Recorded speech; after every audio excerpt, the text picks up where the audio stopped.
దేవుని వాక్యంలోకి మనం వెళ్దాం. ఒకసారి అండి 1903 సంవత్సరంలో రైట్ సోదరులు అనేటటువంటి ఇద్దరు వ్యక్తులు విమానాన్ని కనిపెట్టారు. వారు మొట్టమొదట విమానంలాగా తయారు చేసుకొని ఒక యంత్రాన్ని వారు గాల్లో ఎగిరారు. 120 అడుగులు వారు ఎగరగలిగారు. ఇది ఒక అద్భుతం. మానవుడు గాల్లో ఎగరటం అనేది ఈ రోజు ఏదో హెలికాప్టర్లో లేకపోతే విమానంలో పైకి ఎగిరి వెళ్ళటం అనేది సర్వసాధారణం, పెద్ద ఆశ్చర్యం కాదు. కానీ అప్పటికి ఎవరు ఎగరలేదు కదా.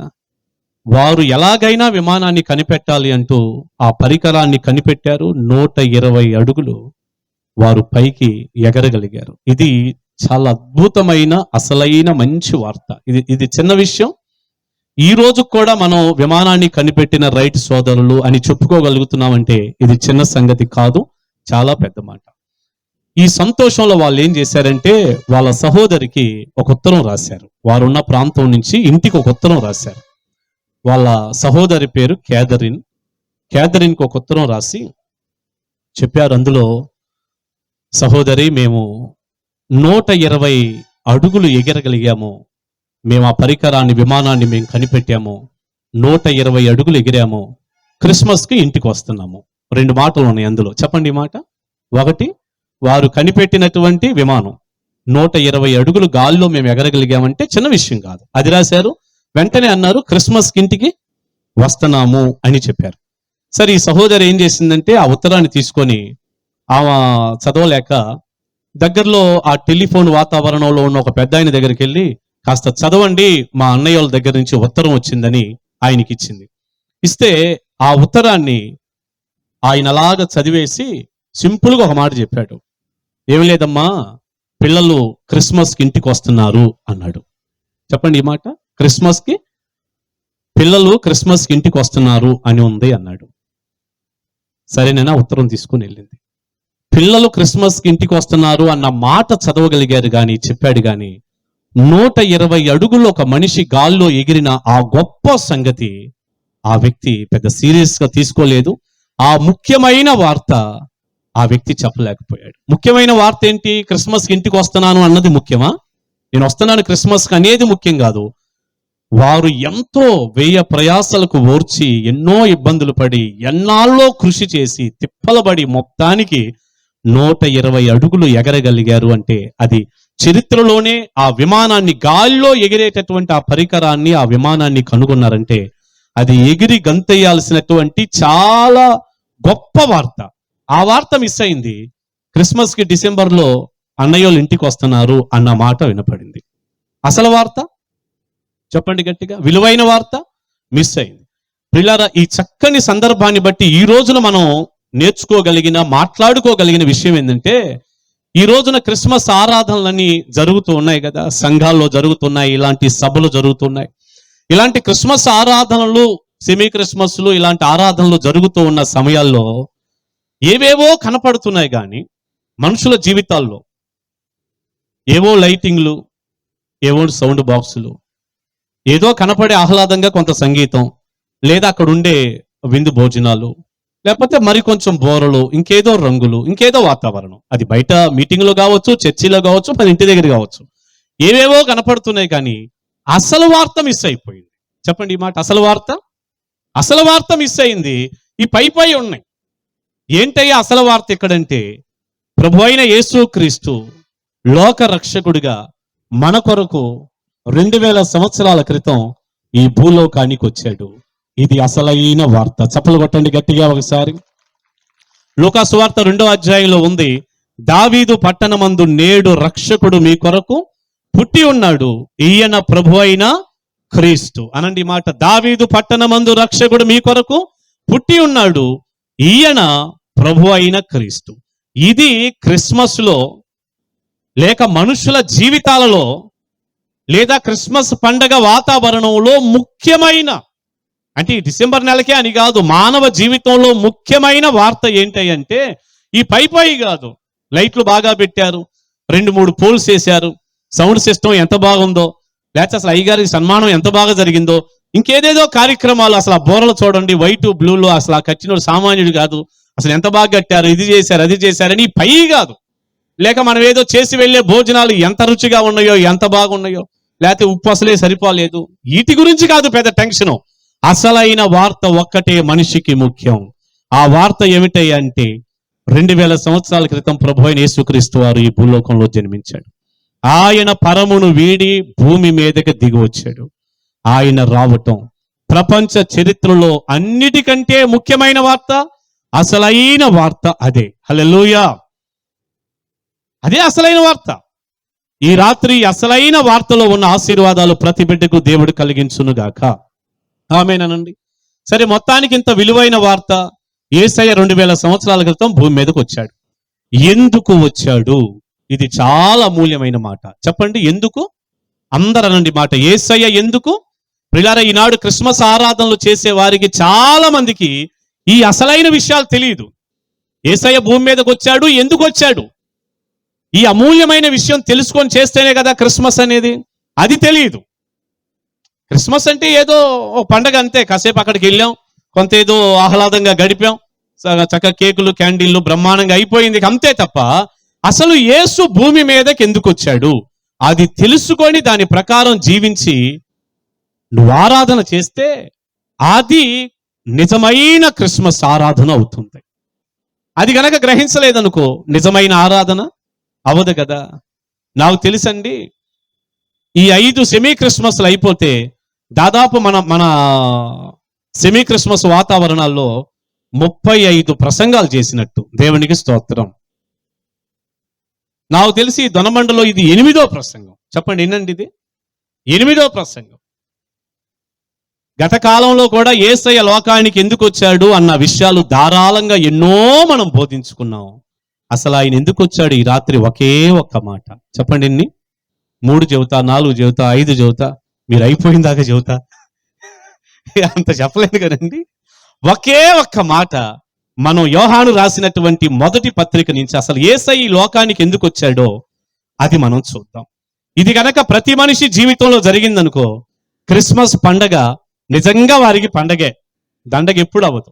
ఇది జరగాలి మనిషి జీవితంలో. ఏంటది అంటే యోహాను రాసిన మొదటి పత్రిక 3వ అధ్యాయం 8వ వాక్యం. అపవాది మొదటి నుండి పాపము చేయుచున్నాడు గనుక పాపము చేయువాడు అపవాది సంబంధి.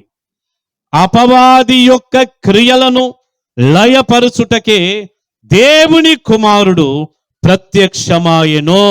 హల్లెలూయా. ఏది అందరు కలిసి నాతో ఈ పదం చెప్పండి, అపవాది యొక్క క్రియలను. మీరే ఆవిలిత నోరు తెరుతున్నారు.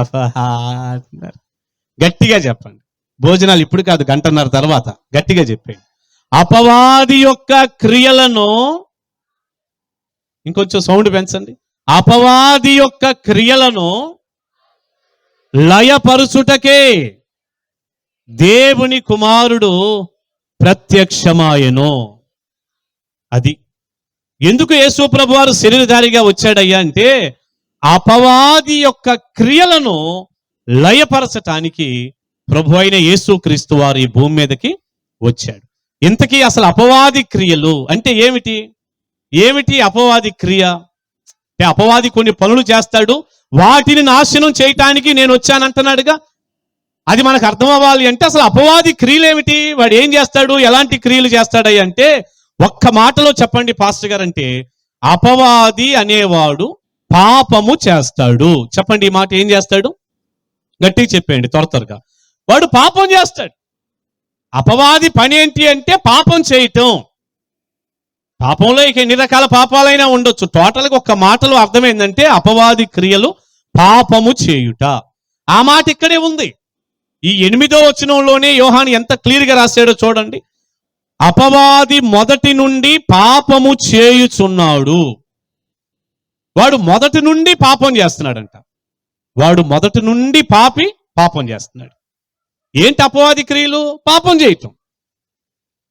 అసలు ఈ సర్వ సృష్టిలో మొట్టమొదటి పాపి ఎవరో తెలుసా?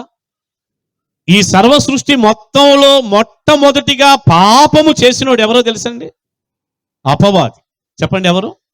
వాడు మొట్టమొదటి పాపి. అందుకే ఇక్కడ రాశాడు యోహాను, అపవాది మొదటి నుండి పాపం చేస్తున్నాడు. అవును, వాడు పరలోకంలో ఉన్నప్పుడే వాడు పాపం చేశాడు. చరిత్ర మొత్తంలో మొట్టమొదటిగా పాపం చేసిన వాడు అపవాది.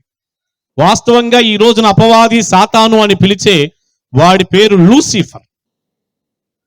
దేవుడు అద్భుతమైన దేవదూతలను చేసినప్పుడు లూసిఫర్ అని దూతను కూడా చేశాడు.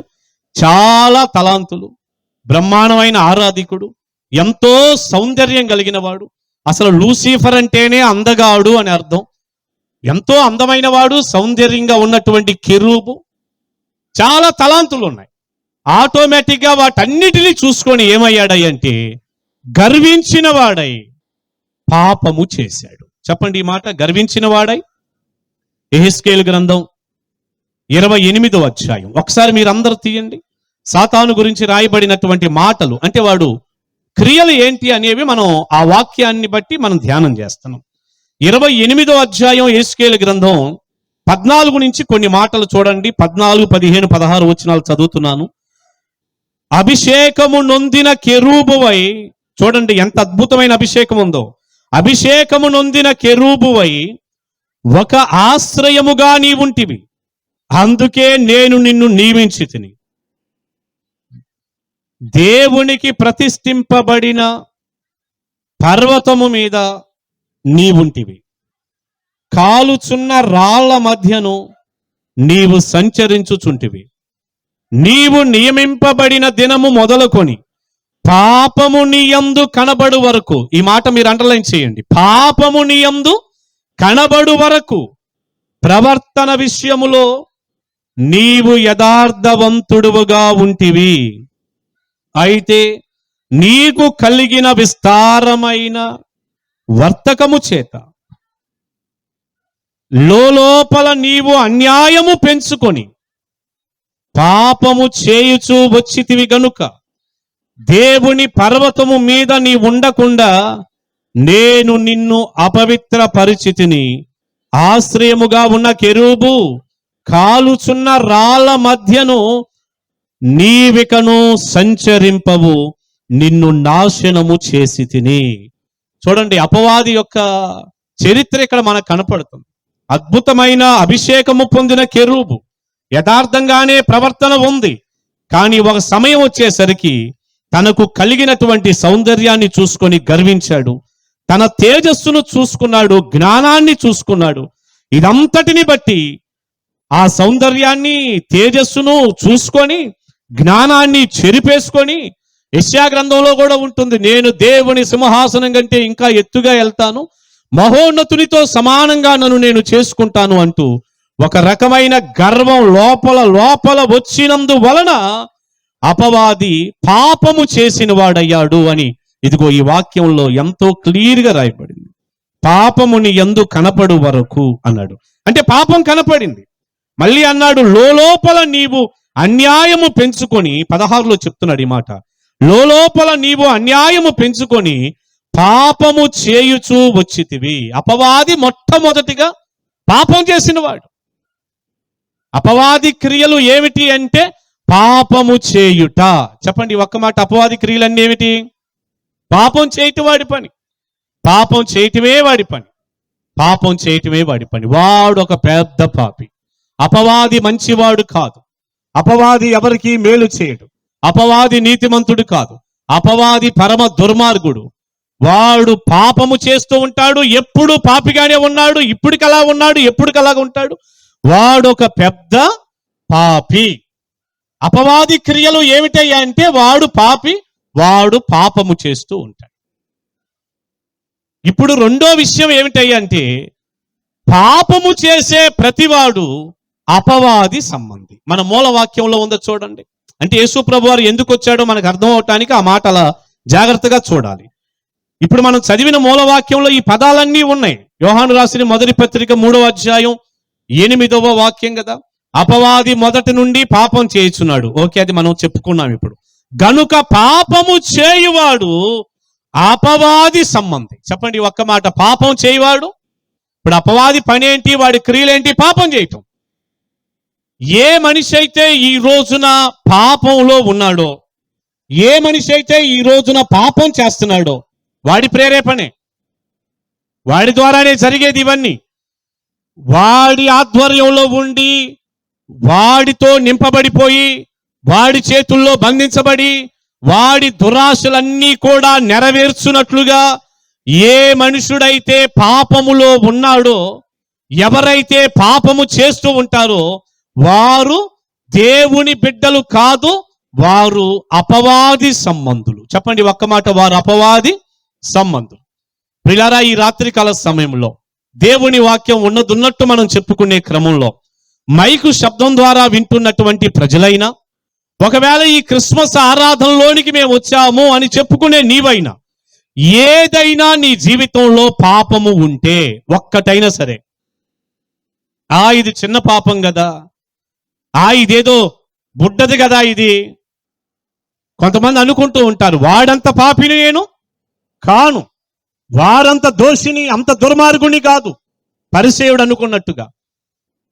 అనుకున్నట్టు మేము చాలా నీతిమంతులు, ఎన్నో మంచి మంచి కార్యక్రమాలు చేస్తున్నాం, నేను అట్ట చేశాను, ఇట్ట చేశాను, అది చేశాను, ఉపవాసాలు ఉన్నాను, దశమ భాగం ఇచ్చాను, నేను ఏదో గొప్ప కార్యాలు చేశానని పరిసేయుడు చెప్పుకున్నట్టుగా, ఈ రోజున ఈ పై వాటిని ఒకవేళ చూసుకొని, ఏదో నేను చేసే చిన్న చిన్న పాపాలే, వారు చేసే అంత దుర్మార్గుని కాదు, అదుగో వాడు పరమ దుర్మార్గుడు, ఆమె ఇంకా ఎక్కువైన దుర్మార్గురాలు, నేనంత దుర్మార్గుడిని ఏమీ కాదు, నేను కాస్త మంచోడ్నే అని నువ్వు అనుకుంటూ ఉంటారండి. అలాంటి భ్రమలో ఉంటుంటారు, చాలా మంది ఉంటారు. ప్రియబిడ్డ, ఒక్క మాట మిమ్మల్ని అడుగుతాను. ఒక చిన్న పాము వచ్చింది, 2 జాన్లు ఉంది, మీరేం చేస్తారు? త్వరగా చెప్పి. 2 జాన్లే ఉంది, చిన్న పాము, అది పెద్ద తలసు పాము కాదు కదా, చిన్న పామే కదా. ఏదో అలా తీసుకొని, పామా ఎంత ముచ్చటగా ఉన్నావే, బుడ్డ పామా, పిల్ల పామా, ఐ లవ్ యూ పామా అని ముద్దు పెట్టుకుంటారా? చెప్పండి గట్టిగా, ముద్దు పెట్టుకుంటాడు ఏడండి ఎవడన్నా? ఆ పాముని చూసినప్పుడు ఖచ్చితంగా కర్ర తీసుకొని, ఆ కర్ర కూడా ఏదో బుడ్డది చీపురి పుల్ల తీసుకుంటారా ఎవరన్నా? ఒక సాధారణమైన చిన్న కర్ర తీసుకుంటారా? కాదు. చిన్న పాము అయినా పెద్ద కర్ర తీసుకునే దాన్ని. ఎందుకని? అది చిన్నదైనా పెద్దదైనా పామే. అందుకే పెద్దవాళ్ళు అంటారు, చిన్న పామునైనా పెద్ద కర్రతో కొట్టాలి అని. అది పాము. అది సరే, పాము దాకెందుకండి, ఏదో తేలు వచ్చింది మీ పక్కకి, ఎంతదే కదా, అరే రే తేల, కిస్మిస్ పండగకి వచ్చావా తేల, మా అయ్యగారు పుట్టినరోజు నాడు ఈ పట్టాల మీద పాక్కుంటా వెళ్తున్నావా తేల, ఐ లవ్ యూ తేల అని అలా తీసుకొని ముద్దు పెట్టుకుంటామా మనం? మాట్లాడరు మీరేమి?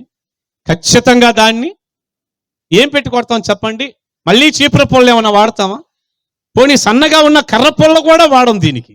ఏం తీసుకుంటారు? గట్టిగా చెప్పు, అరే చెప్పు, అదే చెప్పుతో ఎందుకు కొడతారు తెలుసా మీకు? చెప్పుతో పామునేమో కర్రతో కొట్టారు, పాము దగ్గర చెప్పు ఎందుకు తీసుకెళ్ళా? 2 జాన్లే ఉందనుకోండి, అయినా కూడా దానికి ఏం వాడాం? కర్రే వాడాం. ఇది చిన్నదైనా పెద్దదైనా దీని దగ్గరికి వచ్చేపాటికే చెప్పుని ఎందుకు వాడామంటే, చెప్పు కాస్త వెడల్పుగా ఉంటది, కాస్త గట్టిగా కరెక్ట్గా, కర్ర అయితే సన్నగా ఉంటది. ఇది కొట్టే లోపే అది ఏదైనా మా మీదగా పాకేమన్నా కరిసిందనుకో చాలా పెద్ద ప్రమాదం, మళ్ళీ ఇండేషన్లు చాలా పసరు, ఇదంతా చాలా ఇబ్బంది. సరే, ఇప్పుడు మీరందరూ చెప్పండి, తేలును మనం చెప్పుతో ఎందుకు కొట్టాం? కాస్త వెడల్పుగా ఉంది కనుక కాస్త గట్టిగా తగిలింది. అదే సన్న కర్ర పుల్ల అనుకోండి, ఒకవేళ దాన్ని కొట్టపోయి పక్కన కొట్టొచ్చు, అది సావదంత తేలిక. అదేదో ఈ లోపు మా మీదగా పాకి కరిసింది అనుకోండి, చాలా పెద్ద ప్రమాదం. ప్రియులారా, నేను అంటాను, చిన్న తేలుకు అంత కంగారు పడి హడావుడిగా పెద్ద వాటితో కొట్టేసావు, లేకపోతే ఒక రాయి తీసుకెళ్లి కొట్టి చంపేశావే. చిన్న పాము పిల్లి వస్తే పెద్ద కర్రతో, అమ్మా వింటున్నారా మీరు? చిన్న పాము పిల్లి వస్తే ఒక పెద్ద కర్రతో కొట్టి చంపేశావే. ఈ రోజున పాపం విషయానికి వచ్చేపాటికే చాలా సునాయాసంగా, ఆ చిన్న పాపమే కదా, చిన్న తప్పే కదా, ఎవరు చేయటం లేదులే, ఈ చిన్న అబద్ధానికే అంత పెద్ద శిక్ష ఉంటుందా, ఈ చిన్న పొరపాటుకే అంత పెద్ద శిక్షే ఉండదులే, వాళ్ళకంటే నేను కొంచెం, అమ్మా మీరు గట్టిగా చెప్పండి రా శివ, వారికంటే నేను కొంచెం పర్వాలేదులేనంటూ చాలా మంది అండి పాపంలోనే ఉండి వారిని వారు సమర్థించుకుంటూ, అవసరమైతే నేను చెప్పినట్టుగా, దైవజనుడిగా నేను చెప్పినట్టు పక్క వాళ్ళతో పోల్చుకొని అంత దుర్మార్గుని కాదులే, అంత దుర్మార్గురాల్ని కాదులే అంటూ మిమ్మల్ని మీరు మోసం చేసుకుంటున్నారు. నేను మళ్ళీ చెప్తున్నాను, చిన్న పాముని పెద్ద కర్రతో ఎందుకు కొట్టావు? చిన్న తేలును ఒక పెద్ద రాయో చెప్పో తీసుకెళ్ళి ఎందుకు కొట్టావు? వాటిని గురించి ఎందుకు అంత కంగారు పడ్డావు? కానీ పాపం విషయానికి వచ్చేపాటికి ఎంతో సునాయాసంగా, చాలా సునాయాసంగా, ఏముందలే అండి, దాంట్లో ఏముంది అన్నంత హాయిగా మనం పాపాన్ని అంత సీరియస్ గా తీసుకోకుండా జరిగిస్తున్నాం. మీ అందరికి ఒక మాట చెప్పనా, ఈ రాత్రి విస్తారంగా నేను మాట్లాడలేకపోయినా దైవజనుడిగా సమయాన్ని బట్టి ఒక మాట చెబుతా. ఒక్క పాపం నీలో ఉన్నా నువ్వు సైతాను సంబంధివి అని బైబిల్ అంటుంది. నిజంగా చెప్పండి, యోహాను మొదటి పత్రిక 3:8 ప్రకారం దేవుని వాక్యం అందా నేనన్నానా? పాపము చేయు ప్రతివాడు ఎవరట? అపవాది సంబంధి, దేవునికి చెందిన వ్యక్తి కాదు. నువ్వు యేసుప్రభు ఫ్రేమ్స్ పెట్టుకో, క్యాలెండర్ పెట్టుకో, లేకపోతే నువ్వు మందిరానికి వారం వారం రా, లేకపోతే క్యాండిల్ వెలిగించుకో, నువ్వు 100 చెయ్యి. పాపము ఉన్న ప్రతివాడు, ఎందుకంటే అపవాది క్రియ అంటే పాపం. పాపము చేసే ప్రతివాడు సైతాను సంబంధి. సైతాను సంబంధి. సైతాను సంబంధిగా ఏ పాపమైతే నిన్ను పాడు చేస్తూ ఉందో ఆ పాపములో నుంచి నిన్ను విడిపించటానికి వచ్చిన వాడే ప్రభు అయిన యేసుక్రీస్తు. దేవునికి స్తోత్రం. చేతులెత్తి చెప్పండి హల్లెలూయా. అపవాది యొక్క క్రియలను లయపరుచుటకు దేవుని కుమారుడు ప్రత్యక్షమయ్యాడు. ప్రియ దేవుని బిడ్డ, ఈ రాత్రి మీరందరిగా దేవుని పిల్లలుగా ఉందురుగాక. నేను మరలా చెప్తున్నాను, కూర్చున్న మీరైనా, మైక్ శబ్దం ద్వారా వినేవారైనా, ఈ కూటంలో గాని బయట గాని, నువ్వు పెద్దవాడివైనా, చిన్నవాడివైనా, అధికారివైనా, గొప్పవాడివైనా, పేదవాడివైనా, నువ్వు ఎవరివైనా నీలో పాపం ఉంటే అది అపవాది క్రియ. నీ తండ్రి అపవాది సాతానని బైబిల్ చెప్తుంది. అపవాది సంబంధివి నువ్వని బైబిల్ చెప్తుంది. ఏ చిన్నదాన్నైనా ఈ రాత్రి మనము విడిచిపెట్టి క్రిస్మస్ ఆరాధన చేయదుముగాక. ఆమేనని చెప్పండి. హల్లెలూయా. పరిశుద్ధత మన ఊపిరిగా మనం బ్రతుకుదుంగాక. ప్రాణము కంటే పరిశుద్ధతే గొప్పదిగా భావించాలి. ప్రాణమైనా చాలా చిన్నదే, పోయినా పర్వాలా. పరిశుద్ధత, చెప్పండి ఈ మాట ఏంటది? ఇంత పాపం కూడా లేకుండా, ఒక చిన్న విషబొట్టు కూడా లేకుండా పూర్తిగా కడగబడినటువంటి వ్యక్తులుగా మనందరం ఈ రాత్రి మార్చబడుదుముగాక. చూడండి, ఈ రోజున అబద్ధం చాలా చిన్న మాట. పాస్టర్ గారు యోసేపు అన్నని బట్టి నేను చాలా సంతోషిస్తున్నాను. వారు వేదిక మీద చెప్పారు. దానికి ఎంతో ధైర్యం కావాలి, దానికి చాలా ధైర్యం కావాలండి. వారు చెప్పిన మాటను తీసుకొని ఒక చిన్న మాట అంటాను. దైవ సేవకులుగా ఉన్న వారు కూడా పాపాన్ని సీరియస్గా మేము ఎంచట్లేదయ్యా. మరి ఎంత ధైర్యం కావాలి ఆ మాటకి? మేమేదో చాలా తేలిగ్గా తీసుకున్నాం. చెప్పండి, ఆయన ఏమన్నారు? ఇబ్రహీంపట్నంలో ఉండి ఆడున్నానని చెబుతాడట. కొద్ది గట్టిగా చెప్పండి, ఏదో మొత్తం పాడైపోయినట్టు మాట్లాడరే. మూలపాడు అనండి గట్టిగా. ఇబ్రహీంపట్నంలో ఉండి మూలపాడులో ఉన్నానంటే మూలపాడు ఇబ్రహీంపట్నం కాదు కదా. అంటే సాధారణంగా మనుషులు అబద్ధం అనేది పెద్ద సీరియస్ గా తీసుకోవట్లే. ఏముంది అబద్ధం అంటే? ఆరాధన ఆరాధనే, పాటల పాటలే. అబద్ధం అబద్ధమే, బోధ బోధే. అబద్ధం అబద్ధమే. వీళ్ళారా, అసలు అబద్ధం అనేది ఎంత పెద్ద పాపం అంటే ఒక్క మాట గుర్తుపెట్టుకోండి, అబద్ధం అనేది సైతానుకు సంబంధించింది. మనం ఆరాధించే దేవుడు సత్యవంతుడు. హల్లెలూయా. అబద్ధం అనేది సాతానుకు సంబంధించింది. యోహాను రాసినటువంటి పత్రిక ఒక్క మాట చూడండి, అబద్ధం అనేది ఎవరికి సంబంధించిందో. యోహాను పత్రిక, క్షమించండి, యోహాను సువార్త 8వ అధ్యాయం 44వ వచనంలో యేసయ్య ఒక మాట అన్నాడు. చూడండి, 8:44లో. చదువు తల్లియా. మీరు మీ తండ్రి యగు అపవాది సంబంధులు. చూడండి, ఆ మాట ఇక్కడ చెప్తున్నాడు. మళ్ళీ మీ తండ్రి దురాశలు నెరవేర్చగోరుచున్నారు.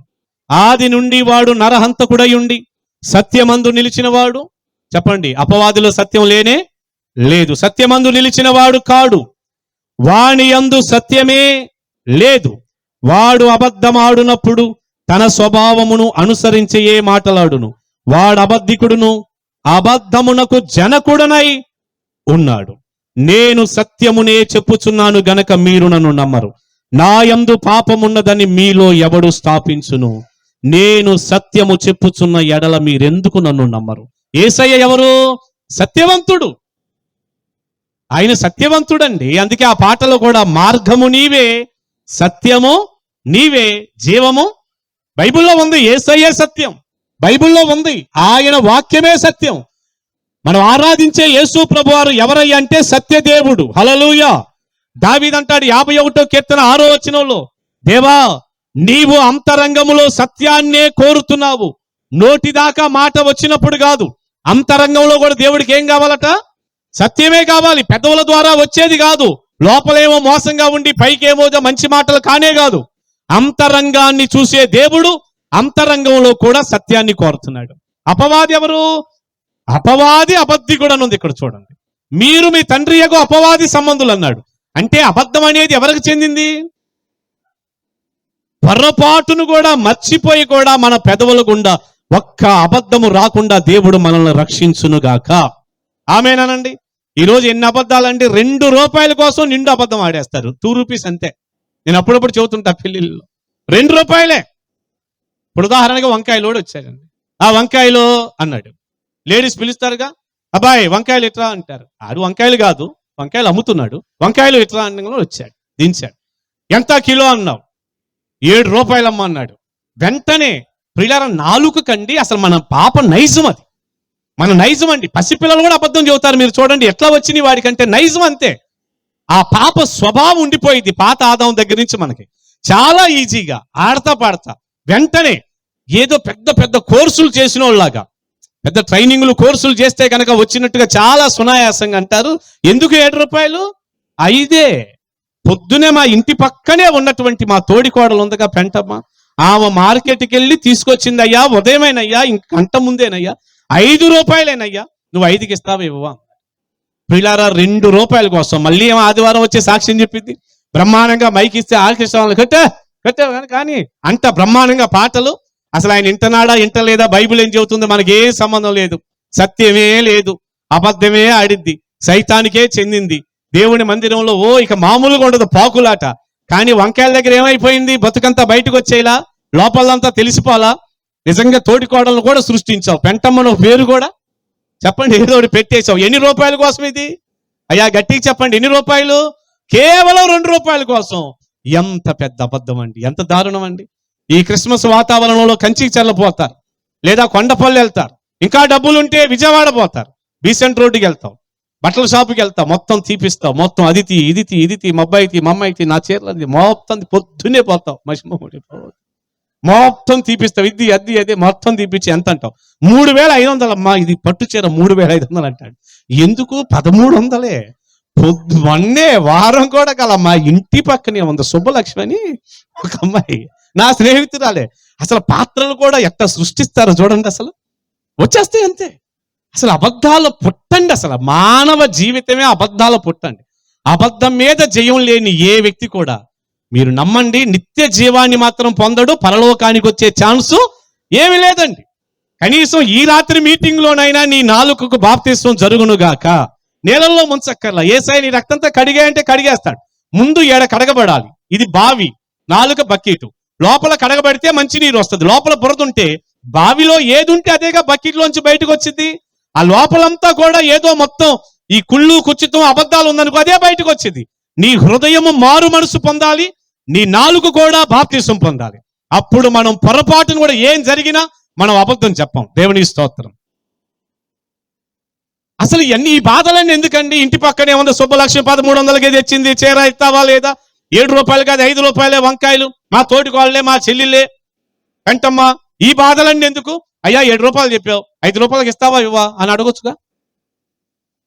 అంటే గట్టిగా స్ట్రాంగ్ గా ఉండాలని ఎవరో అన్నారులేండి. ఆడోళ్ళు అబద్ధం ఆడితే నాగార్జున సిమెంట్తో గోడ కట్టినట్టు ఉంటుంది, మగోళ్ళు ఆడితే ఉట్టి తడికేనట, తడికిలాగే ఉంటుందట. ఎవరో అన్నారు, ఉట్టిదేలేండి. మగోళ్ళు కూడా ఈ రోజున నాగార్జున కాకపోతే కేసీపీతో కడుతున్నామని వాళ్ళు కూడా కావలసిన అబద్ధాలు ఈ చివరి రోజులు ఆడుతున్నారు. అబద్ధం అన్నోడు ఎవరున్నారు చెప్పండి? ఏమండి, మనం ఆరాధించే దేవుడు సత్యవంతుడు. హల్లెలూయా. దానికంటే ఇంతకే ఇవ్వు నాకు అనొచ్చు కదా, అయిపోయిందిగా. అయ్యా నేను 1500 ఇస్తా, ₹1000 ఇస్తా, ఇది అంతకంటే ఎక్కువ ఉండదు, నీకు నచ్చితే దేవుడు లేకపోతే లేదు, వెళ్ళిపో, దానికి ఏముంది? ఇన్ని అబద్ధాలండి ఈరోజు. పిల్లారా, ఈ రోజు అండి కోర్టుల్లో 100కి 40 నుంచి 45, 50 మంది వివాహం అయిన తర్వాత విడాకులు తీసుకుంటున్నారని సర్వేలు చెప్పినాయి. 100కి సుమారు ఒక 45 కుటుంబాలు విడాకులు తీసుకుంటున్నారంట. కారణం ఏంటి? అన్ని అబద్ధాలే. చెప్పండి ఈ మాట, అన్ని అబద్ధాలే. అబద్ధాలతోనే పెళ్లిళ్ళు. మరి ఏ వ్యక్తి అన్నాడో ఏంటో మనకు తెలియదు కానండి. ఒక మాట ఉంటుందని మామూలుగా, నిజం చెప్పులు వేసుకునేసరికి అబద్ధం ఊరంతా తిరిగి వచ్చిందండి. నిజం చెప్పులు తొడుక్కునే లోపు అబద్ధం. నిజమే, అబద్ధం ఎంత ప్రాపకండంలో ఉంటుందో. అబద్ధంతో నిండిపోయిన ప్రపంచంలో ఈ సత్యాన్ని స్థాపించడానికి ఎంత ప్రయాస పడుతున్నామో, కానీ ఏదో ఒక రోజు ఈ సత్యము ప్రజల గుండెల్లో స్థాపించబడి తీరుతుంది. చప్పలు కొట్టి దేవుని స్తుతించండి, గట్టిగా కొట్టండి హల్లెలూయా. చెప్పగా వినగా ఖచ్చితంగా దేవుని వాక్యం ప్రతి వ్యక్తి అంతరంగాన్ని మార్చేస్తుంది. నన్ను మార్చేస్తుంది. దేవుని నామానికి స్తుతి కలుగును గాక. ఏ వ్యక్తి చెప్పాడో ఏంటో మనకు తెలియదు. నాకు కనపడితే అసలు ఈ సెలవు ఆడికన్నా గప్పుతును. ఏమన్నాడో తెలుసా? పెళ్లిళ్ళ విషయంలో 100 అబద్ధాలు ఆడైనా, చెప్పండి ఈ మాట, ఏమంటే ఒక పెళ్లి చేయటానికి నువ్వు 100 అబద్ధాలు ఆడితే ఇక వాళ్ళు కలిసి కాపురం చేసుకోవటానికి ఎన్ని ఆడాలా? ఒక 1000 ఆడాలా? అందుకే సాధ్యపడక అబద్ధాలతో కట్టబడిన కుటుంబాలు జరిగిన పెళ్లిళ్ళు ఎప్పటికైనా పెటాకులే. మీరు రాసి పెట్టుకోండి కావాలంటే, నిలబడవయి. అందుకే అబ్రహాము ఎలియాజరును పంపించేటప్పుడు అన్నాడు, ఎట్టో గట్ట అబద్ధం ఆడైనా నా కుమారుడైన ఇస్సాకు ఒక అమ్మాయిని తీసుకురా చెప్పలా. నువ్వు వెళ్ళు, నా దేవుడు నీకు తోడుగా ఉంటాడు. దేవునికి స్తోత్రం. మెసపటోమియా ప్రాంతానికి వెళ్ళిన ఎలియాజరేమో బావి దగ్గర స్త్రీలందరూ నీళ్లు చేతుకోవడానికి వస్తుంటే, అరే ఈ అమ్మాయి భలేగుంది, ఈ అమ్మాయి బాలేగుంది, ఏదో 2 మాటలు చెప్పేసి మసిబుస్సు మారేసి తీసిపోదాం అనుకోలా. కొన్ని అబద్ధాలు చెప్పి ఎత్తుకుపోదాం అనుకోలా. ఒంటెలను మోకరింపజేశాడు. ఎలియాజరు కూడా మోకరించి దేవునికి ప్రార్థించాడు అని ఉంటుంది బైబిల్లో.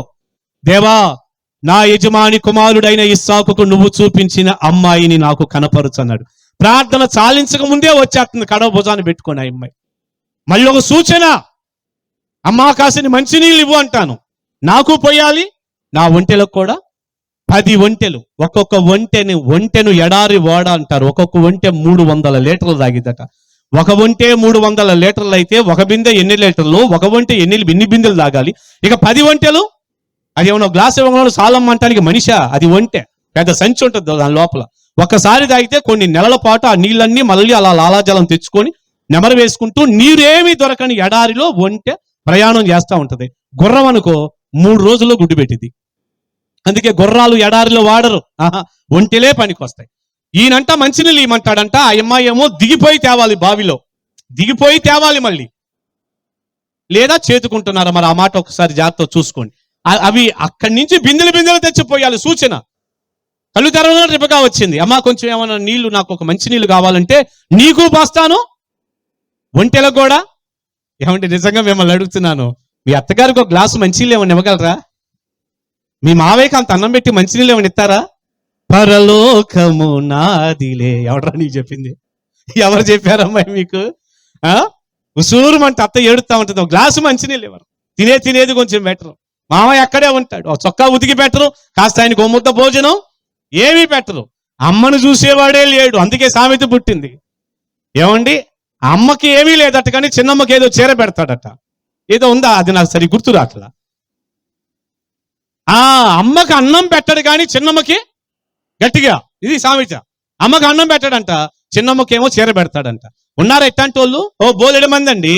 అలాంటి వాళ్ళు లేకపోతే అమ్మా నాన్న ఆశ్రమం ఎక్కడ? అమ్మా నాన్న లక్ష్మి అనే పేరు ఎక్కడ? లక్ష్మి అంటే ఆమె రాట్ల దుప్పటి తీసుకోవడానికి, అమ్మా నాన్న లక్ష్మి అంటే అప్పుడు వచ్చేస్తుంది. ఆమె అమ్మా నాన్న ఇద్దరు ఉన్నారు ఆమెలో అంటే అక్కడ చేస్తుంది. ఎందుకంటే అమ్మా నాన్న అనే వృద్ధుల ఓల్డేజ్ హోములు ఎక్కడ పడితే అక్కడ ఎందుకు ఉన్నాయంటే చూసే నాదులు లేడు. ప్రార్థనకు మాత్రం వస్తారు, ప్రార్థన బాగా చేస్తారు, పాటలు బాగా పాడతారు, అన్ని బాగానే ఉంటాయి. పరలోకం సంగతి నన్ను అడగకూడదు, నాకు తెలియదు, బైబిల్లో అయితే లేదు. ఒక గ్లాసు మంచినీళ్ళు అడిగి ఇచ్చే నాదులు లేరు ఈ రోజున. ఈ పెళ్లి సంబంధాలు చూసుకునే వాళ్ళు కూడా అమ్మాయి బాగుందా, ఎర్రగా ఉందా, అందంగా ఉందా, వెనకెంత ఉంది, అమ్మా నాన్న ఇప్పుడే పోతారా, ఇంకాసేపట్లో పోతారా, పాంగులోనే మొత్తం వచ్చిద్దా, ఇవి చూసుకుంటున్నారు. కానీ కాస్త అన్నమేమో వండి పెట్టిద్దా, ఒక గ్లాసు నీళ్ళు ఏమని ఇచ్చిద్దా, కాస్త పెద్దవాళ్ళు ప్రేమగా చూసిద్దా, ఈ ఎవడు చూస్తున్నాడు? భక్తి కలిగిందేనా, రక్షణ పొందిందా, పరిశుద్ధాత్మ పొందిందా, ఏమీ చూడట్లా. వెనకెంత ఉంది, ఉన్న వాళ్ళు ఎప్పుడు పోతారు. అది వచ్చి ప్రార్థనతో కట్టాలండి కుటుంబాలు. దేవునికి స్తోత్రం, హల్లెలూయా. అవి చిరకాలం 10 కాలాలు పచ్చగా హాయిగా కలకాలం ఉంటాయి. చేతులెత్తి హల్లెలూయా అనండి. ప్రార్థనతో కట్టబడ్డారు కాబట్టే ఆ రిబకా దేవుడు చూపించిన బిడ్డగా ఉండి ఇస్సాకు దగ్గరికి వచ్చింది. ఇన్ని వేల సంవత్సరాలు, 3000 సంవత్సరాలు దాటిపోయినా ప్రతి పెళ్లిలో వాళ్ళని ఆదర్శ దంపతులుగా తీసుకొని చెబుతున్నారు. నిన్ను గురించి ఎవరు చెబుతాడు? నిన్ను గురించి ఎవరు చెబుతాడు? 3 రోజుల్లో పెళ్లి పెటాకులు అయిపోతే కారణం ఏంటి? ఎందుకలా నిలబట్లా? ఇప్పుడు 100కి 45, 50 కుటుంబాలు ఎందుకు పోతున్నాయి? ఇంకా 4 రోజులు పోతే ఇంకా ఎక్కువ వెళ్ళిపోతాయి. కారణం ఏంటంటే మొత్తం అబద్ధాలు. చెప్పండి మాట గట్టిగా చెప్పండి, మొత్తం అబద్ధాలే. ఆ మధ్య ఎవరో యవనస్తురాలకి పెళ్లి చేశారు, గదిలోకి వెళ్ళారు. మొదటి రోజు మెల్లిగా ఉపలాటం ఆక్క, పెళ్లి కుమారుడు మెల్లిగా భార్య దగ్గర జరిగి అడిగానంట. వాడి ఆనందం చూడండి. మెల్లిగా అలా దగ్గర జరిగి, ప్రియా నన్ను చూడంగులోనే ఒప్పేసుకున్నావు, నచ్చానని చెప్పావు, అసలు నాలో నీకేం నచ్చింది అన్నాడంట సింపుల్గా. ఆమె అంతకంటే ఆనందంలో ఉంది. ఫస్ట్ పెళ్లి కదండి, ఫస్ట్ పెళ్లి అట్టాగే ఉంటుంది, మీకు తెలుసో లేదు. 2-3 అయిపోతే అలవాటు పడిపోయి అనిపిస్తుంది కానీ ఫస్ట్ అట్టాగే ఉంటుంది. నిజం అండి అది. ఆమె మెల్లిగా దగ్గరికి జరిగి చక్కటి కర్లింగ్ హెయిర్ లాగా ఉందయింది. ఏమంటే అసలు ఈ కర్లింగ్ హెయిర్ లో మీరు శోభన బాబు లాగా ఉన్నారని పెట్టిందంట. మొత్తం విగ్గుడి కింద పడిపోయింది, మొత్తం క్రికెట్ గ్రౌండ్ అన్నమాట మొత్తం. ఇక చూడండి, ఇక ఎందుకు అవన్నీ నాకు అర్థం కాదు. అప్పుడప్పుడు పెళ్లిళ్ళలో చెబుతుంటాను ఇవన్నీ. నాకు ఇంత మోసం జరిగిద్దా, ఇన్ని అబద్ధాలు చెబుతారా నాకు. మొత్తం క్రికెట్ గ్రౌండ్, సచిన్ టెండూల్కర్, విరాట్ కోహ్లీ వీళ్ళందరూ ఆడొచ్చు నీ తల మీద, నాకేమో శోభన్ బాబు లాగా విగ్గు పెట్టుకొని మోసం చేస్తావా అని చెప్పి ఇక పెద్ద గొడవ లబ్బు. నిలబడతాయి అబద్ధాలతో. ఎన్నో ఎంగేజ్మెంట్లు ఆగిపోయినాయి. ఎంగేజ్మెంట్లు జరిగి ఎందుకు ఆగినాయి తెలుసా? అబద్ధం. చెప్పండి ఈ మాట. అబద్ధాన్ని ఆధారంగా చేసుకున్న ఏ వ్యక్తి కూడా ఎప్పుడు ఒక వివాహ వ్యవస్థ గాని, కుటుంబ వ్యవస్థ గాని, ఏ వ్యక్తి కూడా దీవెనకరంగా ఉండటానికి వీలు లేదు. అబద్ధం ఏ మనిషిని కాపాడదు, అబద్ధం ఏ మనిషిని ఆశీర్వదించదు. అబద్ధం అనేది సైతానుకు చెందింది. బైబిల్ ఇప్పుడు చదివాం, యోహాను 8:44. అబద్ధం ఆడేవాడు సైతాను, అబద్ధాలను ఆధారంగా చేసుకున్నవాడు సైతాను బిడ్డనుందగా. మీరు మీ తండ్రి యగు అపవాది సంబంధులు మీ తండ్రి దురాశలను నెరవేర్చగోరుతున్నాడు అన్నాడు. ఏంటి అపవాది దురాశలు అంటే? అబద్ధం ఆడటం, పాపం చేపించడం. అందుకే అబద్ధం ఆడొద్దయ్యా అని చెబితే ఇలా బోధ విన్న తర్వాత కూడా అంటారు, ఆ పాస్టర్ గారు భలే చెబుతున్నారు లేండి, అసలు అబద్ధం ఆడకుండా ఎవరుంటారు లేండి, ఎట్లుంటారు మీరు, అట్టగే చెబుతుంటారు. ప్రియులారా, ఒక్క మాట గుర్తుపెట్టుకోండి, బైబిల్లో మనము చెయ్యలేని ఏ ఒక్కటి దేవుడు చెప్పలేదు. దేవునికి స్తోత్రం, హల్లెలూయా. మనం చేయలేనిది ఏది చెప్పలేదు. నేనుంటల్లా ₹1,00,00,000 ఇచ్చిన అబద్ధం చెప్పను. ₹1,00,00,000 ఇస్తే బయట ఎంతో మంది ఉన్నారు, నేను అబద్ధం అసలు ఆడనండి అనేవారు. హల్లెలూయా. ఎందుకు జరగదు?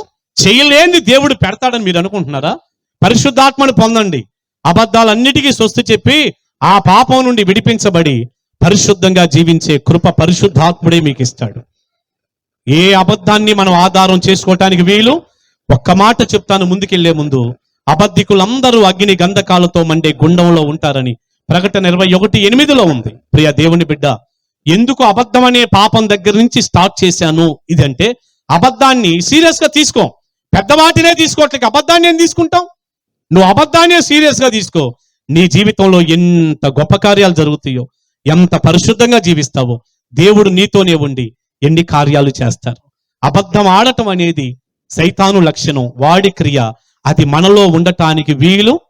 అందరూ చెప్పండి, అది వాడి క్రియ. అలాంటి ఒక అబద్ధం అనేటటువంటి పని మనలో ఏమాత్రము ఉండటానికి వీలు లేదు. 2, తాగుడు. ఇది పాపం కాదా? చెప్పండి ఈ మాట. తాగుడు పాపం కాదండి?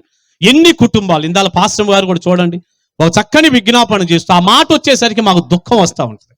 ఎన్ని బ్రాందీ షాపులు అండి, బెల్ట్ షాపులు ఎన్ని అయిపోయినాయి ఈరోజు. ఎక్కడ పడితే అక్కడ ఏదో దానికి కూడా లైసెన్స్ ఇచ్చేశారో ఏదో చేసేశారో అంటున్నారు, నాకు ఎన్ని పెద్ద తెలియదు. అందుకని ఇష్టానుసారంగా ఎక్కడ పడితే అక్కడ పెరిగినాయా తగ్గినాయా? గట్టిగా చెప్పండి, పెరిగినాయా తగ్గుతున్నాయా? ఇంకా పెరుగుతున్నాయి. నేను పాస్టర్ గారు అటు మొన్న ఒక భూస్థాపన కార్యక్రమానికి వెళ్ళి వస్తుంటే మిట్ట మధ్యాహ్నం 3 అండి, నడి రోడ్డు మీద ఇబ్రహీంపట్నంలో ఒక బస్సు ఎదురుగా పడుకున్నాడు ఒకడు తాగేసి. ఎవ్వడు లేపట్ల, బస్సోడు కూడా ఆగిపోయాడు, స్కూటీలు పక్క నుంచి వెళ్ళిపోతున్నాయి, పడుకున్నాడు. ఇక ఆ భార్య పిల్లలు పడే వేదన, వారికి ఉండే బాధ, వారికి ఉండే కష్టం సైతాను కార్యం కాదా? మరి సైతాను కార్యం కాదండి. మీరు 1 కొరింథీ 6వ అధ్యాయాన్ని తర్వాత చదువుకోండి. తాగుబోతులు దేవుని రాజ్యానికి వారసులు కారణం ఒక పెద్ద లిస్టులో ఆ మాట కూడా చెప్పాడు. ఈ రోజున ఎంతో మంది తాగుడు, ఒళ్ళు గుళ్ళ ఇల్లు గుళ్ళ, కష్టపడ్డ డబ్బు అంతా తీసుకుపోయి వాళ్ళకి ఎవరికో పెట్టి వాళ్ళని బాగు చేస్తున్నాడు. వీడు పాడు, ఆరోగ్యం పోతుందయ్యా, ముందుగానే దెబ్బలు తగులుతున్నాయి. అరే ఎన్ని ప్రమాదాలు, ఎన్ని యాక్సిడెంట్లు. భార్య పిల్లలు ఉస్సూరుమంట.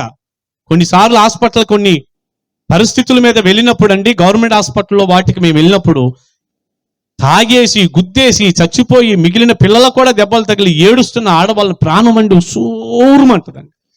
తాగేసి వాహనాలు నడపటం, తాగేసి ఇష్టానుసారంగా చేసేయటం, తాగేసి గందరగోళమైన పరిస్థితి. ఎందుకంటే అంత బాధ ఏమొచ్చింది మనిషికి? ఎందుకు శరీరంలో ఉన్న అవయవాలన్నీ ఎందుకు పాడు చేసుకోవాలి? తాగుడుతో జీవితాన్ని ఎందుకు నాశనం చేసుకోవాలి? ఇది అపవాది క్రియ. చెప్పండి, త్వరగా ముందుకెళ్దాం. ఇది అపవాది క్రియ. వాడు పాపం చేస్తాడు. వాడు మొదటి నుండి పాపం చేసేవాడు గనక పాపం మనిషి ద్వారా జరిగించేటట్టుగా చేసి, పాపం మనిషి చేసేటట్టుగా ప్రేరేపించి, వాడి హస్తగతం చేసుకొని అవన్నీ వాడిలోనికి చొప్పించి మనుషుల్లోనికి వాడి దురాశలన్నీ మనుషుల ద్వారా నెరవేర్చేటట్టుగా చేసి మనుషులను పాడు త్రాగుబోతులు ఎవరైనా ఉంటే ఈ రాత్రి వారు మారు మనసు పొందుదురుగాక. మరొక మాట చెప్పండి, ఈ రోజున వ్యభిచారం ఎట్లా ఉందంటారు? చెప్పేయండి, మనం ముందుకెళ్దాం. ఈ ఒక్క మాట చెప్పండి. ఎన్నో ఉన్నాయి అపవాది క్రియలు, వాడు చేసే పాపాలు. ఇది ఒకటి చెప్పండి. మూడోదిగా, వ్యభిచారం అనేది ఈ రోజున ఎంత ఎక్కువైపోయిందంటే విచ్చలవిడితనం అయిపోయింది. ఒకప్పుడు కూడా ఉంది, కానీ ఇంత లేదు. ఈ రోజున ఎందుకు ఇంత విస్తారమైన వ్యభిచారపు ఆత్మ పనిచేస్తుంది? మనుషులందరూ ఎందుకు ఇంత వ్యభిచారులుగా మారారంటే మన చేతిలో ఉన్న సెల్ ఫోన్ దానికి మూల కారణం. అందరి చేతుల్లో కనీసం బాత్రూమ్ లేనోడు కూడా ఫోన్ ఉంటుంది, బాత్రూముని డోర్ లేనోళ్ళు కూడా ఫోన్ ఉంటుంది. ఏది ఉన్నా లేకపోయినా ఫోన్ మాత్రం ఉండాల్సిందే. మళ్ళీ నూతనమైన లేటెస్ట్ అప్డేట్ దిగింది, మళ్ళీ ఫోన్ చైనా నుంచి మళ్ళీ కొనాల్సిందే, మళ్ళీ వచ్చింది కొనాల్సింది, మళ్ళీ కొనాల్సింది. ఎన్ని ఫోనులో ఫోను ప్రపంచం అయిపోయింది. ఎందుకు కొంటున్నారు? అంతా కూడా పోడాటి కోసమేగా, అంతా బూతు సాహిత్యం కోసమేగా, అన్ని చూడకూడని వాటి కోసమేగా. మంచికి 10% వాడుతుంటే చెడుకి విస్తారంగా. ప్రియులారా, ఈ రోజున యూట్యూబ్లో చూడండి, మొన్న ఒక సహోదరి ఏడుస్తుంది. ఆమె ఏదో హోటల్లో పని చేసుకుని ఇలా వస్తుందండి, 20-25 ఏళ్ళు ఉన్న యవనస్తురాలు. 10 సంవత్సరాల పిల్లోడు సైకిల్ మీద పోతా చేత్తో ఆ అమ్మాయిని టక్కున టచ్ చేశాడు. ఎంత ఏడ్చిందో. ఎన్ని సంవత్సరాలు చెప్పండి ఈ మాట? బాంబేలో ఎన్ని సంవత్సరాలు? 10 ఏళ్ళు. ఎంత పాపం పెరిగిపోయిందో చూసారు. 10 ఏళ్ల పిల్లోడికి ఇలా ఒక ఆడపిల్లని టచ్ చేయాలి, పట్టుకోవాలనే కోరిక ఎలా కలిగింది? 10 ఏళ్ల పిల్లోడు, 10 ఏళ్ళోడు. ఎంత ఏడుస్తుందో ఆ అమ్మాయి అండి. ఎటుపోతుంది అసలు ఈ సమాజం అంతా కూడా? సొసైటీ ఏమైపోతుంది? 10 సంవత్సరాల పిల్లోడు నన్ను సైకిల్ మీద పక్క నుంచి వెళ్తా టక్కున టచ్ చేసి వెళ్ళిపోయాడు. ఎంత ఏడుస్తుందో. ఆ రికార్డు పెట్టింది, అదంతా ఫుటేజ్ పెట్టింది. చూడండి, నన్ను ఎట్లా టచ్ చేసి పెట్టింది. ఎంత దారుణం అయిపోయిందండి ఈరోజు. అపవాది క్రియలు కాదా? దుర్మార్గుడు చేసే పనులు కాదండి అవన్నీ. ఈ మధ్యకాలంలో మనం వింటూ ఉన్నాం యూట్యూబ్లో, చనిపోయిన యవ్వనస్తురాలిని భూస్థాపన చేస్తే 4 కుర్రోళ్ళు వెళ్ళి, ఎక్కడ జార్ఖండ్లోనే ఎక్కడో 4 వెళ్ళి ఆ అమ్మాయి శవాన్ని బయటికి తీసి శవంతో వ్యభిచారం. కాదా ఈ సెల్ ఫోన్లు? కాదా ఇందులో కనపడే వెబ్సైట్లు? కాదా ఆ ఫోర్నోగ్రఫీ, ఇంటర్నెట్, ఆ వాతావరణాలు? కాదా ఆ పాపం? కాదంటారు ఇది. అపవాది క్రియలు ఎంత దారుణమైన పాపాలండి. అబద్ధం దగ్గర మొదలుపెట్టి మొత్తం రాయి, ఒకసారి పుస్తకంలాగా రాయి, ఒక పేపర్ రాయి. ఎన్ని కార్యాలు, ఎన్ని క్రియలండి. ఏంటండి, శవాన్ని కూడా బయటకు తీసి, అమ్మ బాబోయ్, శవాన్ని అంటే ఇక అసలు దానికి ఇక ఒక వాతావరణం ఏముందంటారు? ఇక మరో మాట చెప్పనండి, మొన్న రీసెంట్గా వారం 10 రోజుల క్రితమే తండ్రికేమో 50 ఏళ్ళు, కూతురికేమో 25, వీళ్ళిద్దరు పెళ్లి చేసుకున్నారు. ఎంతమంది చూశారు? నుచ్చుచ్చు ఏముంది? సొసైటీ పాడైపోయింది. సొసైటీ పాడైందండి. అపవాది క్రియలు మనుషుల్లో ఎంత నాశనాన్ని కలిగిస్తుందో చూడండి. ఈ తొనబండ గ్రామంలో ఎవరైనా ఇలాంటి కార్యాలు, ఒక తాగుబోతు గాని, ఒక అబద్ధకోరు గాని, ఏమండి, ఒక వ్యభిచారు గాని, ఇంకా దారుణమైన పాపాలు ఎన్నో ఉన్నాయండి. అక్రమాలు, మోసాలు, భయంకరమైన చెప్పలేని ఉన్నాయి. ఎవరున్నా కూడా నువ్వు అపవాది సంబంధివి, దేవుని రాజ్యానికి వెళ్లకుండా నీ జీవితం పాడవుతుందని కదా బైబిల్ చెబుతుంది. తండ్రి కూతురి పెళ్ళా? ఏంటిది? ఎటుపోయింది ఇప్పుడు ఇది? పెళ్ళి ఎవరు చూశారండి? అది చూసిన వాళ్ళు ఒక్కళ్ళని చేయతను ఉంటే అదిగో ఇస్సాకు ఒక ఎత్తాడు, పాస్టర్ గారు ఎత్తారు, అయ్యగారు వాళ్ళు ఎత్తారు. ఆయనకి 50 ఏళ్ళు, 25 ఏళ్ళు. ఇంకా నేను చూడలాది. ఆ తమ్మునేలో ఒకటి కనపడింది. ఈ ఎడావుల్లో ఏం చూడలా, చెప్పారు చూసిన వాళ్ళు, పాస్టర్ గారు వాళ్ళు. ఆ తమ్మునేలు కూడా ఉంది. వాళ్ళు ఏమంటున్నారు తెలుసా? లోపల తప్పేంటి చెప్పండి, ఏమంటున్నారు? ఏం చేద్దాం అసలు? ఏం మాట్లాడదాం అసలు అండి? తప్పేంటి? మా నాన్నను నేను పెళ్లి చేసుకున్నా, తప్పేంటి? మాకు ఇష్టమైంది, మీకేంటి ప్రాబ్లం? ఆయనకి 50 ఏళ్ళు, నాకు 25 ఏళ్ళు, నాకు ఇష్టమైంది. ఎవరినో బయట వాళ్ళు చేసుకునే కంటే మా నాన్నే చేసుకున్నా, నా కూతురునే చేసుకున్నాను, మా ఇష్టం, మాకు కలిసింది మనసులో, మాకు ఇష్టం. అసలు ఏం చేస్తే బాగుంటుంది అంటారండి? నేను చెప్పలేకపోతున్నా కదండి. చర్చలు అయితే ఇంకా బాగా చెప్పుదును, మీకు తెలుసు అది. ఇవన్నీ ఎందుకులే ఓపెన్ అనుకుంటున్నా కదండి. అసలు ఏం చేద్దాం అప్పుడు? అసలు ఏంటిది?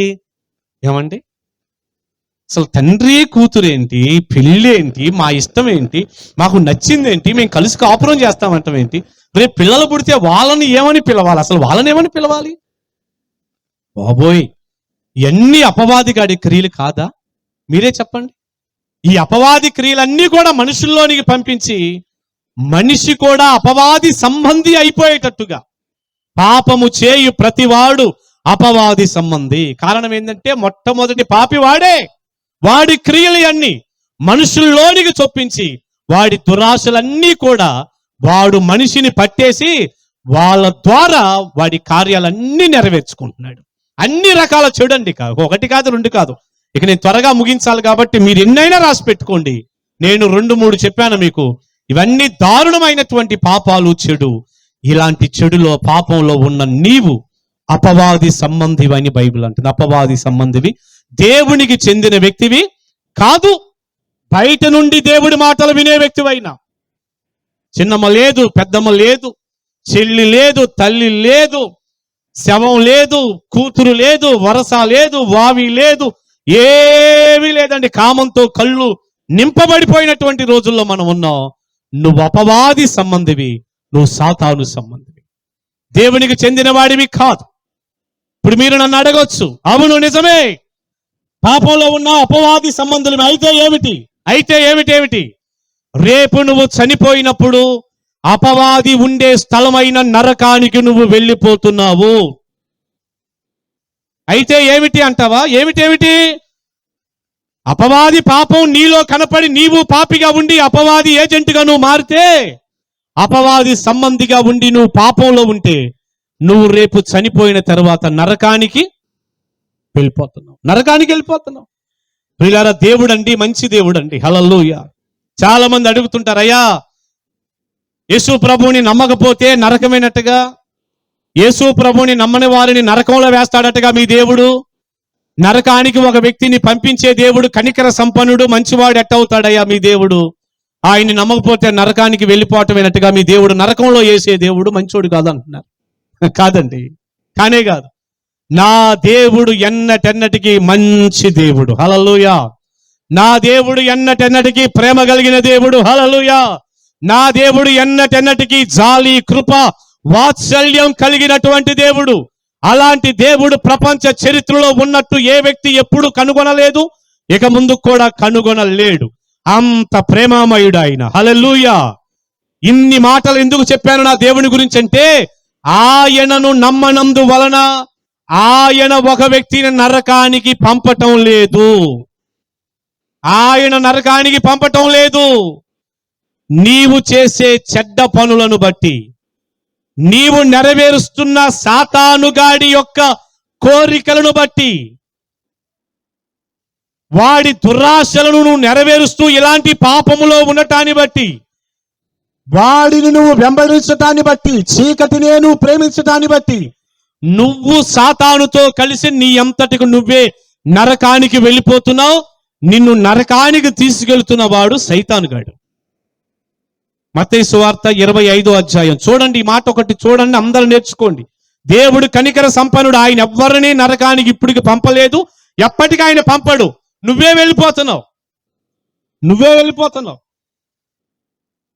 నీ పాపం నరకానికి తీసుకెళ్తుంది నిన్ను. గాని యేసు ప్రభువుని నమ్మలేదు గనక వెళ్తాం కాదు, పాపం తీసుకెళ్తుంది అక్కడికి. మత్తయి సువార్త 25వ అధ్యాయంలో ఒక చక్కని మాట నేను చదువుతాను చూడండి. 41వ వచనం. అప్పుడు ఆయన ఎడమ వైపున ఉండు వారిని చూసి, శపింపబడిన వారలారా, నన్ను విడిచి అపవాదికిని వాని దూతలకును సిద్ధపరచబడిన నిత్యాగ్నిలోనికి పోవుడి. ఎవరికండి నరకాన్ని దేవుడు సిద్ధపరిచింది? ఎవరికి? అపవాదికి, వాని దూతలకి. మనుషులు కానే కాదు. జాలి కలిగిన దేవుడు అంత నరకాన్ని మనుషులకు ఎందుకు సిద్ధం చేస్తాడు? కానే కాదు. అపవాదికి వాడు అనుచరులైన దూతలు, పిల్ల దెయ్యాలున్నాయే, వారి కొరకు సిద్ధం చేశాడు. ప్రకటన గ్రంథం ప్రకారంగా చివరి తీర్పు తర్వాత వారందరూ కూడా అగ్ని గంధకాలతో మండే గుండంలోనికి వెళ్తారు. ఎవరు? అపవాది, వాడు అనుచరులు అందరూ వెళ్ళిపోతారు. వారి కొరకు దేవుడు అది సిద్ధం చేస్తే, వాడి మాట నమ్మి వాడిని అనుసరించి వాడి క్రియలు జరిగిస్తూ పాపంలో ఉన్నటువంటి నీవు కూడా అపవాదితో కలిసి నరకానికి వెళ్ళిపోతూ ఉన్నావు. అగ్ని ఆరదు, పురుగు సావదు. ప్రియ దేవుని బిడ్డ, దొనబండ గ్రామంలో ఉన్నటువంటి ప్రియ స్నేహితుడా, నా మాటలు త్వరగా ముగించే ముందు మీ అందరికీ ప్రేమతో ఎలుగెత్తి ఒక మాట చెబుతున్నాను దైవజనుడిగా. పాపములో ఉన్న నీవు అపవాది సంబంధమని బైబిల్ అంటుంది. తద్వారా వచ్చే ఫలితం ఏంటంటే, రేపటి దినాన ఈ లోకాన్ని విడిచిపెట్టినప్పుడు, నువ్వు కన్ను మూసినప్పుడు, నువ్వు చనిపోయినప్పుడు వెంటనే అగ్ని ఆరదు, పురుగు చావదు అని భయంకరమైన స్థలంగా పిలువబడి ఆ నిత్యాగ్ని గుండంలోనికి నువ్వు వెళ్ళిపోతావు. నరకంలోనికి నువ్వు వెళ్ళిపోతావు. అది వేదన కలిగినటువంటి స్థలం, ఏడుపు ఉండే స్థలం, దుఃఖం ఉండే స్థలం, చీకటి ఉండే స్థలం, పొల్లు కొరుక్కునేంత బాధ ఉండే స్థలం. అగ్ని ఆరదు, పురుగు సావదు. నీ ఆత్మ ఎప్పుడు కేకలు కేకలు కేకలు పెడుతూ ఏడుస్తూ ఉండే స్థలం అది. అక్కడికి నువ్వు వెళ్ళిపోతూ ఉన్నావు. మరి ఇప్పుడు ఏం చేయాలి అయ్యగారు? నిజంగా పాపంలో ఉండి అపవాది క్రియలు మేము నెరవేరుస్తూ ఆడికి వెళ్తున్నాం. ఇప్పుడు ఏం చేయాలి? ఏం చేయాలి? ఇప్పుడు ఏంటి అసలు విషయం? ఏం చేస్తే మేము అందులోంచి బయటపడగలం? అందులోంచి బయట పడేయటానికి 2000 సంవత్సరాల క్రితం ఈ అపవాది క్రియలను లయపరిచి పాపములో నుండి మనిషిని బయటికి తీసుకొచ్చి ఈ భయంకరమైన అగ్నిగుండం నుంచి తప్పించటానికే ప్రభు అయిన యేసుక్రీస్తు వారు శరీరధారిగా ఈ లోకానికి వచ్చాడు. అదే క్రిస్మస్ ఆరాధన. చప్పలు కొట్టి దేవుని స్తుతించండి. హల్లెలూయా. మనం చదివిన మూలవాక్యం, అపవాది యొక్క క్రియలను లయపరచటానికి దేవుని కుమారుడు ప్రత్యక్షమయ్యాడు. అపవాది క్రియలు లయపరచటానికే దేవుని కుమారుడు ప్రత్యక్షమయ్యాడు. ఆయన శరీరధారిగా దిగి వచ్చాడు. కన్య మరియ గర్భాన దేవాతి దేవుడే యేసు అనే పేరిట లోకంలోనికి వచ్చాడు. పశువుల పాకలోనికి వచ్చాడు. 33.5 సంవత్సరాలు జీవించాడు. అద్భుతమైనటువంటి అమూల్యమైన సందేశాలు అందించాడు. కల్వరి శిలువలో మనుషులందరి కొరకు రక్తాన్ని కార్చి ప్రాణము పెట్టాడు. చనిపోయిన యేసయ్య సమాధి చేయబడ్డాడు. తిరిగి 3వ నాడు తిరిగి లేపబడ్డాడు. 40 రోజులు యెరూషలేములో శిష్యులకి అనేక మందికి కనపడ్డాడు. అందరూ చూస్తూ ఉండగా ఒలీవల కొండ మీద నుండి ఆరోహణమై పరలోకానికి వెళ్ళాడు. వెళ్ళిన యేసు, పరలోకానికి వెళ్ళిన అదే యేసు నేడో రేపో మరలా తిరిగి భూమి మీదకి రాబోతున్నాడు. మనందరినీ తీసుకొని ఆయన ఉండేటటువంటి పరలోక రాజ్యంలో మనకి చోటు ఇవ్వటానికి. హల్లెలూయా. ఇది అద్భుతమైన సువార్త. దేవాతి దేవుడే యేసు అనే పేరిట లోకంలోనికి వచ్చి రక్తం కార్చి ప్రాణం పెట్టాడు. నువ్వు చేయాల్సిన పని ఏంటో తెలుసా? ఆ శిలువలోనికి వచ్చి యేసయ్య ఎప్పుడైతే రక్తం కార్చి ప్రాణం పెట్టాడో అపవాది వాడి క్రియలను యేసయ్య లయపరిచాడు. చెప్పండి, అపవాది వాడి క్రియలను యేసయ్య లయపరిచాడు. అందుకే దైవజనులుగా మేము ఎప్పుడు చెప్తుంటాం, కల్వరి శిలువలో యేసు ప్రభువారు అపవాది గాడి తలకాయని ఏం చేశాడు చెప్పండి? చేతగదొక్కాడు. అనండి మాట. మనం ఎప్పుడు ఎలా చెప్పుకుంటాం? లారీ టైరు కింద పెట్టిన నిమ్మకాయలాగా అపవాది తలకాయని యేసయ్య పచ్చడి. గట్టిగా చెప్పండి, పచ్చడి నూరతం రాదా మీకు? ఎవరైనా నూరితే తింటారా? పచ్చడి చేశాడు. ఎక్కడుంది ఆ మాట? హెబ్రీ పత్రిక 2వ అధ్యాయం చూడండి మీరు కావాలంటే. శిలువలో విజయం కలిగింది. 2వ అధ్యాయం, హెబ్రీ పత్రిక 2వ అధ్యాయం. అపవాది క్రియలు పూర్తిగా సమూల నాశనం దేవుడు శిలువలో చేశాడు. 14-15 వచనాలు. కాబట్టి ఆ పిల్లలు రక్త మాంసములు గలవారైనందున ఆ ప్రకారమే మరణము యొక్క బలము గలవానిని, అనగా అపవాదిని మరణము ద్వారా నశింప చేయుటకును, అపవాదిని మరణము ద్వారా నశింప చేయుటకును, ఆ మరణం ద్వారా అంటే శిలువ మరణం ద్వారా నశింప చేయుటకును, జీవిత కాలమంతయు మరణ భయము చేత దాస్యమునకు లోబడిన వారిని విడిపించుటకును ఆయన కూడా రక్త మాంసములలో పాలివాడయ్యాడు. దేవునికి స్తోత్రం. ఇదంతా సింపుల్ గా మాట చెప్పనా? మరణ బలం కలిగినటువంటి అపవాది, వాడి భయంలో ప్రజలు, వాడి కమల హస్తాల్లో ప్రజలు, మరణము ద్వారా, యేసయ్య మరణము ద్వారా అనగా శిలువ మరణము ద్వారా జీవిత కాలమంతయు మరణ భయము చేత దాస్యానికి లోబడిన వారిని విడిపించుటకు ఆయన కూడా రక్త మాంసాలలో పాలివాడయ్యాడు. ఈ వచనానికి అర్థం ఏంటి? యేసయ్య శిలువలో ప్రాణం పెట్టినప్పుడు అపవాదిగాడి తలకాయ తొక్కబడిపోయింది. వాడి అధికారం క్రిందనున్న మనుషులకి గొప్ప విడుదల దొరికింది. వాడి క్రియలను యేసయ్య శిలువలో వాడిని ఓడించి వాడి క్రియలకు యేసయ్య స్వస్తి పలికాడు, లయపరిచాడు. హల్లెలూయా. అపవాది యొక్క క్రియలను లయపరచటానికే దేవుని కుమారుడు ప్రత్యక్షం అయ్యాడు. శిలువలో 2000 సంవత్సరాల క్రితం ఆ కార్యాన్ని యేసు ప్రభువారు చేశాడు. హల్లెలూయా. ఇప్పుడు నువ్వు చేయాల్సింది ఏందో తెలుసా? యేసయ్యను నమ్మటమే. సింపుల్. త్వరగా ముగిస్తున్నాను. యేసు ప్రభునందు విశ్వాసం ఉంచటమే. ప్రభు అయిన యేసునందు విశ్వాసం ఉంచుము, నీవును నీ ఇంటి వారు రక్షింపబడతారు. ఇక అంతే. ఒక్క మాటలో ఉంది మొత్తం. యేసునందు విశ్వాసం ఉంచు, నీవు నీ ఇంటి వారు రక్షింపబడతారు. అపవాది క్రియలన్నీ కూడా ప్రభు తీసేస్తాడు. ఆయన సత్యము, ఆయన క్రియలు, ఆయన నీతి, ఆయన పరిశుద్ధత మనకిస్తాడు. మనందరికీ గొప్ప రక్షణ భాగ్యం ఇస్తాడు. పరలోకాన్ని ప్రభు కలిగిస్తాడు. అందుకే ఆయన భూమి మీదకి వచ్చాడు. ఈ కార్యం నీలో జరిగితే ఇది నిజంగా నీకు క్రిస్మస్ పండగే, లేదా నీకు శుద్ధ దండగే. అందులోకి ఏ అనుమానం? రక్షింపబడ్డావా? మారు మనసు పొందావా? అపవాది క్రియలు లయపరచటానికేగా మనుషు కుమారుడు వచ్చాడు, దేవుని కుమారుడు. ఆయన రక్తంలో కడగబడ్డావా? సత్యంలో బ్రతుకుతున్నావా? చెడంతా పోయిందా? అబద్ధాలు మానేసావా? తాగుడు మానేసావా? వ్యభిచారం మానేసావా? మోసాలు మానేసావా? అక్రమాలు మానేసావా? పాపం మానేవా? చూడగోడని వినగోడని మానేసావా? ఒక చిన్న లోపం లేకుండా పరిశుద్ధంగా బ్రతుకుతున్నావా? దేవుని సంబంధిగా, దేవుని కుమారుడిగా మారావా? మారకపోతే ఇది మిక్కిలి అనుకూల సమయం. ఇది రక్షణ దినం. ఇదే నిజమైన క్రిస్మస్. క్రీస్తుని గుండెల్లో ఉదయించటమే నిజమైన క్రిస్మస్. హల్లెలూయా. అపవాది క్రియలు నీలో పెట్టుకుంటే నిజమైన క్రిస్మస్ కాదు. అందులో నుంచి బయటికి రా.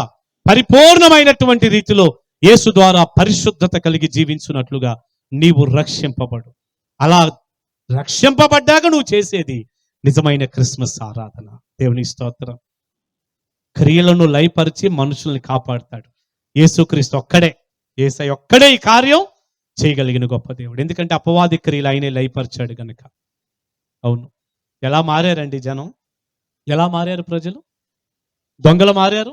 చెప్పండి 4 మాటలు. దొంగలు మారారు, నరహంతకులు మారారు, వ్యభిచారులు మారారు, తాగుబోతులు మారారు, చెడులో ఉన్న వాళ్ళు మారారు, మోసం చేసే వాళ్ళు మారారు, భయంకరమైన వ్యక్తులు వీళ్ళు, వామ్మో అనుకున్న రవిడీలు మారాడు, గోండాలు మారారు. ఇంతమందిని మార్చింది ఎవరు? ఎవరు మార్చారు? బైబులే, దేవుడే మార్చాడు. ఈ పుస్తకం మార్చిందండి. గట్టిగా చేతులు ఎత్తి చప్పలు కొట్టండి. గట్టిగా ఒకసారి గట్టి కొట్టండి. ఇదండి మార్చింది. దేవునికి స్తోత్రం. అందుకే సైతానికి ఈ పుస్తకం అంటే చాలా కోపం. ఏ పుస్తకాన్ని కాల్చడు, దీన్ని కాలుస్తాడు వాడు. సైతాన్ దీన్ని ఎందుకు కాలుస్తాడంటే ఈ గ్రంథం చదివి జీవితాలు విప్లవాత్మకంగా మారిపోయినాయి ప్రజలే. హల్లెలూయా. ఎందుకంటే అపవాది క్రియలన్నీ మనుషుల్లో లయపరచబడ్డాయి, దేవుని బిడ్డలుగా మారిపోయారు కదా. ఇదంటే వాడి కోపం. ఈ గ్రంథంలోనే అపవాది యొక్క జీవిత చివరి ఘట్టం కూడా ఉంటుంది. అందుకే సైతాన్ గాడికి ఇదంటే కోపం అండి. బైబిల్ చదవనివ్వడు, బైబిల్ కొనివ్వడు, బైబిల్ పట్టుకోనివ్వడు, బైబిల్ దగ్గర కాలం గడపనివ్వడు. అవసరమైతే బైబిల్ మీద తిరగబడి బైబిల్ కాల్చి పారేసినట్టు చేస్తాడు కానీ బైబిల్ ద్వారా మనుషుల్ని మారనివ్వడు. ఎలా మారారండి దొంగలు? స్టువర్ట్పురం అంటేనే దొంగల ఏరియా. ఈ రోజున అదంతా క్రీస్తు సువార్తపురం అయిపోయింది. దేవునికి స్తోత్రం. దొంగలుండే స్టువర్ట్పురం సువార్తపురం అయిందండి. స్టువర్ట్పురం దొంగలు మారారు, గజ దొంగలు మారారు, నరహంతకులు మారారు, 1కి 10 మటన్లు చేసిన వాళ్ళు మారారు. ఏమంటే 2-3 అక్రమ సంబంధాలు పెట్టుకొని ఎంతో పాపమనే బురదలో ఉన్న వాళ్ళు మారారు, తాగుబోతులు మారారు. పతనం అయిపోయిన కుటుంబాలన్నిటినీ కూడా యేసు స్వామి రక్షించి పైకి తీసుకొచ్చాడు. దేవునికి స్తోత్రం. చేతులే చెప్పండి హల్లెలూయా. చివరి మాటలుగా ఒక సాక్ష్యం చెప్తా. 20 సంవత్సరాలకు పైబడి ఒక మీటింగులో ఉన్నాను నేను, ఆ గుడివాడ ప్రాంతాల్లో. 20 ఏళ్లకు ముందే కొత్తగా సేవలోకి వచ్చిన అనుభవం. నేను వెళ్తున్నాను సేవకులమ్మంటే ఒక మీటింగ్లో ఉన్నాను. ఆ దైవజనుడు ఎవరో ఇప్పటికీ నాకు తెలియదు. ఒక పాస్టర్ గారు వాక్యం చెబుతున్నాడు, సాక్ష్యం ఇచ్చారు. ఆయనకి సాక్ష్యం చెబుతున్నాడు. ప్రియులారా, ఆ సాక్ష్యంలో ఆ దైవజనుడు ఏం చెప్పాడు తెలుసా? అతడు ఎంత ఘోరమైన పాపో చెప్పాడు, ఎంత దుర్మార్గుడో చెప్పాడు, ఎంత అక్రమ సంబంధాల్లో ఉన్నాడో చెప్పాడు. ఒక మాటలో చెప్పాలంటే విపరీతమైన తాగుబోతాడండి. రూపాయి ఇంటికి తేడట. ఇంట్లో అంత భోజనం లేదు. 2-3 పిల్లలు సూరుమంట చూస్తున్నారు, ఏడుస్తున్నారు. భోజనం లేదు. తాగి తాగి తాగి ఎప్పుడు తాగటం, భార్యని కొట్టటం, కుటుంబాన్ని నరకప్రాయంగా చేశాడు. అంతే, నరకప్రాయంగా. నాకైతేనండి 20 ఏళ్ళు దాటినా గుర్తుంది. అది గుర్తొస్తే నా గుండె ఇలా కదిలిది ఇప్పుడు కూడా. ఒక సంఘటన, నరకప్రాయంగా చేశాడు కుటుంబాన్ని. తాగి ఏం చేస్తాడో అతనికే తెలియదట. ఆయన మాటల్లో చెప్పాడు. ఏదో కొంచెం బియ్యం, భార్య అక్కడ అన్నం వండుతా ఉంది, పిల్లలు ఆకలి అయిపోతా ఉంది వాళ్ళకి. అన్నం కోసం ఆ బిడ్డలు కూడా పల్లెలు పెట్టుకుని వాళ్ళు అక్కడ రెడీగా ఉన్నారు. అమ్మ అన్నం వండి పెడితే తినాలని. పొయ్యి మీద అక్కడ అన్నం వండుతుంటే, అన్నం ఇలా పొయ్యి మీద భార్య వండుతుంటే ఫుల్లుగా తాగి వచ్చినటువంటి వాడు, ఈ టైంలో నువ్వు అన్నం వండుతావే, ఎందుకు వండుతున్నావే అన్నము? అయ్యా పిల్లలకి పెట్టాలయ్యా అన్నం. అన్నం లేదు, ఏమీ లేదు, తాగిన మత్తులు అని ఆ అన్నం తెపాలండి. అక్కడ క్లాత్ ఉంటే ఆ పొయ్యి మీద ఉన్నటువంటి ఉడుకుతున్నటువంటి అన్నాన్ని, అసలు నా కళ్ళ మట్టి నీళ్ళు వచ్చినాయండి ఆ మాట. ఆ అన్నాన్నండి ఆ క్లాత్ తీసుకొని అక్కడ మసిగొడ్డ అంటాక తీసుకొని అన్నం తెపాలిలా పట్టుకొని, అంత దూరంలో పక్కనే ఇంటికి దగ్గరలోనే వాకిట్లో మురుక్కాల ఉంటే ఆ మురుక్కాలలో పోయటానికి ఆయన తీసుకెళ్తుంటే, ఆకలికి బాధపడుతూ అన్నం కోసం ఎదురు చూస్తున్నటువంటి తన చిన్న కూతురు వచ్చి నాన్న కాళ్ళు పట్టుకొని, నాన్న ఆకలి అవుతుంది నాన్న, పారేయొద్దు నాన్న, నాకు ఆకలి అవుతుంది, పారేయొద్దు నాన్న, అన్నం పారేయొద్దు నాన్న, పారేయొద్దు అంటే ఆ పిల్లను కూడా ఇలా కాలుతో ఈడ్చుకుంటూ, నాకు ఆకలి అవుతుంది నాన్న, అన్నం పారేయొద్దు నాన్న, పారేయొద్దు నాన్న అంటే అలాగే కాలుతో ఈడ్చుకుంటా తీసుకెళ్ళి మురుక్ కాలువలో పారబోసాడంట అన్నం. ఎవరు మార్చారు ఆయన్ని? చెప్పండి, వెళ్దాం. ఎవర్రా మార్చింది వాళ్ళని? ఎలా మారారు ఆ ప్రజలు? మీరు ఎలా మారారు? ఒక దైవజనుడు సాక్ష్యం నేను విన్నాను, మరో సేవకుడు చెబుతుంటే. ఇదే పరిస్థితి, భయంకరమైన చెడులో ఉండటం, అక్రమాల్లో సంబంధాలు, అక్రమ సంబంధాల్లో ఉండటం, ఫుల్ డ్రింకరు, కష్టపడిన భారీ డబ్బులు కూడా తీసుకెళ్ళి తాగేస్తున్నాడు. ఒకళ్ళిద్దరు పిల్లలు, ఆడపిల్లలు, అల్లాడిపోతుంది. ఒక రోజున తాగి తాగి ఉంటున్నాడు ఆయన. ఒక రోజున మామూలుగా ముందే వచ్చి ఇంట్లో పడుకున్నాడు, తలుపేసి ఉంది. భార్య పిల్లలు లేరు, వాళ్ళు పొద్దున్నే పనికి వెళ్తారు. కుటుంబాలు గొల్లైపోయి ఉన్నాయి. అలా పనికి వెళ్ళి సాయంత్రానికి పొలం పని చేసుకుని 5ంటికి వచ్చి తలుపు వేసి ఉంది, లోపలికి వెళ్లకుండా వరండాలోని అక్కడే ఊరకల్లా సతికిలు పడిపోయి భార్య పిల్ల ఇద్దరు మాట్లాడుకుంటున్నారట. వాళ్ళ నాన్న లోపల ఉన్నానికి తెలియదు. ఎప్పుడు రాడు గట్ట. అమ్మా ఇక మనం చచ్చిపోదాం రా, ఎందుకురా ఈ బాధ మనకి? ఏమ్మా ఏమనుకోవద్దు మీరు, చచ్చిపోదాం నాన్న, మనం ఏదో ఒకటి తాగేసి చచ్చిపోదాం. నాన్న మారడిక, రూపాయి లేదు, అన్ని అప్పులు పాలైపోయాం, జీవితమే పోయింది, చచ్చిపోదాం నాన్న ఇక మనం. తమ్ముడు కొంచెం పోసేద్దాం, నువ్వు కూడా. మనం బ్రతికి ఏం చేస్తాం? మన వల్ల అయ్యే పని కాదు ఇది. రోజు ఈ తిట్లు, ఈ దెబ్బలు, అల్లాడిపోతున్నాను, మనసు కూడా నెమ్మది లేదమ్మా, చచ్చిపోదామమ్మా అని చెప్పుకుంటుంటే లోపలున్న భర్త విని, చూడండి దేవుని కార్యం, మనసులో నొచ్చుకుని, ఏంటి నా బతికెట్ట అయిపోయింది. నిజంగా వాళ్ళు మాటలు నేను విన్నాను కాబట్టి సరిపోయింది, లేకపోతే అలాగే చేసుకుని వాళ్ళ ప్రాణం పోయేదే కదా, చచ్చిపోతారు నా భార్య పిల్లలు అని అలాగ తలుపు తీయంలోనే వాళ్ళు చూసి గడగడ గడగడ వణికిపోతారు. నానా కొట్టద్దు, కనపడితే కొడతాడంతే, మూర్ఖుడు అంతే, దెయ్యాలు బట్టి. కొట్టొద్దు దేవుని కొట్టొద్దు, నేను మమ్మల్ని కొట్టొద్దు అని గడగడ వణుకుతుంటే దగ్గరికి వచ్చి కూర్చొని వాళ్ళని దగ్గరికి తీసుకొని బోరుమని పెద్దగా ఏడ్చి కౌగిలించుకొని, మీ మాటలు నేను విన్నాను, ఈ రోజు నుంచి మీకు మాటిస్తున్నాను, నేను తాగను, మనందరం యేసయ్యని నమ్ముకుందాం. చప్పలు కొట్టి దేవుని స్తుతించండి. హల్లెలూయా. ఎవరు మార్చారు చెప్పండి? వీళ్ళందరినీ ఎవరండి మార్చారు? అపవాదేమో వాడి క్రియలతో మనుషుల్ని సర్వనాశనం చేసి, కుటుంబాలను గొల్ల చేసి, పాడు చేసి, లోకంలో ఉన్న చెడంతా వారి జీవితాల్లోనికి తెచ్చి సర్వనాశనం చేస్తూ ఉంటే, ఈ నాయన పరలోకాన్ని విడిచిపెట్టి భూమి మీదకి దిగి వచ్చి, దేవుని మాట, యేసయ్య కదా వారిని మార్చింది. దేవుని నామానికి స్తుతి కలుగును గాక. మరోసారి చప్పలు కొట్టి ప్రభుని మనం స్తుతిద్దాం. ఇలా చెప్పుకుంటూ పోతే ఎంతమంది జీవితాలు మారినాయండి. అపవాది యొక్క క్రియలను లయపరచుటకే దేవుని కుమారుడు ప్రత్యక్షమయ్యాడు. నేను ఇంకేం చెప్పను కానీ, నేను ఎలా మారాను? లోకంలో ఉన్న చెడంతా పేపర్ మీద రాయండి. ఏ సబ్జెక్ట్లో మీరు లేరు అంటే, నేను అన్నిట్లో ఉన్నానని టిక్కులు కొడతాను. ఈ ఒక్క మాటే చాలు. అన్ని రాయండి, ఒక 10, 15, 20 రాయండి. ఇప్పుడు చెప్తుంటానే అవన్నీ రాసి, అన్నయ్య ఇందులో ఏమేమి ఉన్నాయి ఏమి లేవంటే, ప్రతి చెడులో నా జీవితం ఉంది. ఈ పాటికి ఎప్పుడో నేను చచ్చిపోయి సమాధి చేయబడి, అందుకే దేవుడు అంటే నాకు ఎందుకు పంచ ప్రాణాలు తెలుసా?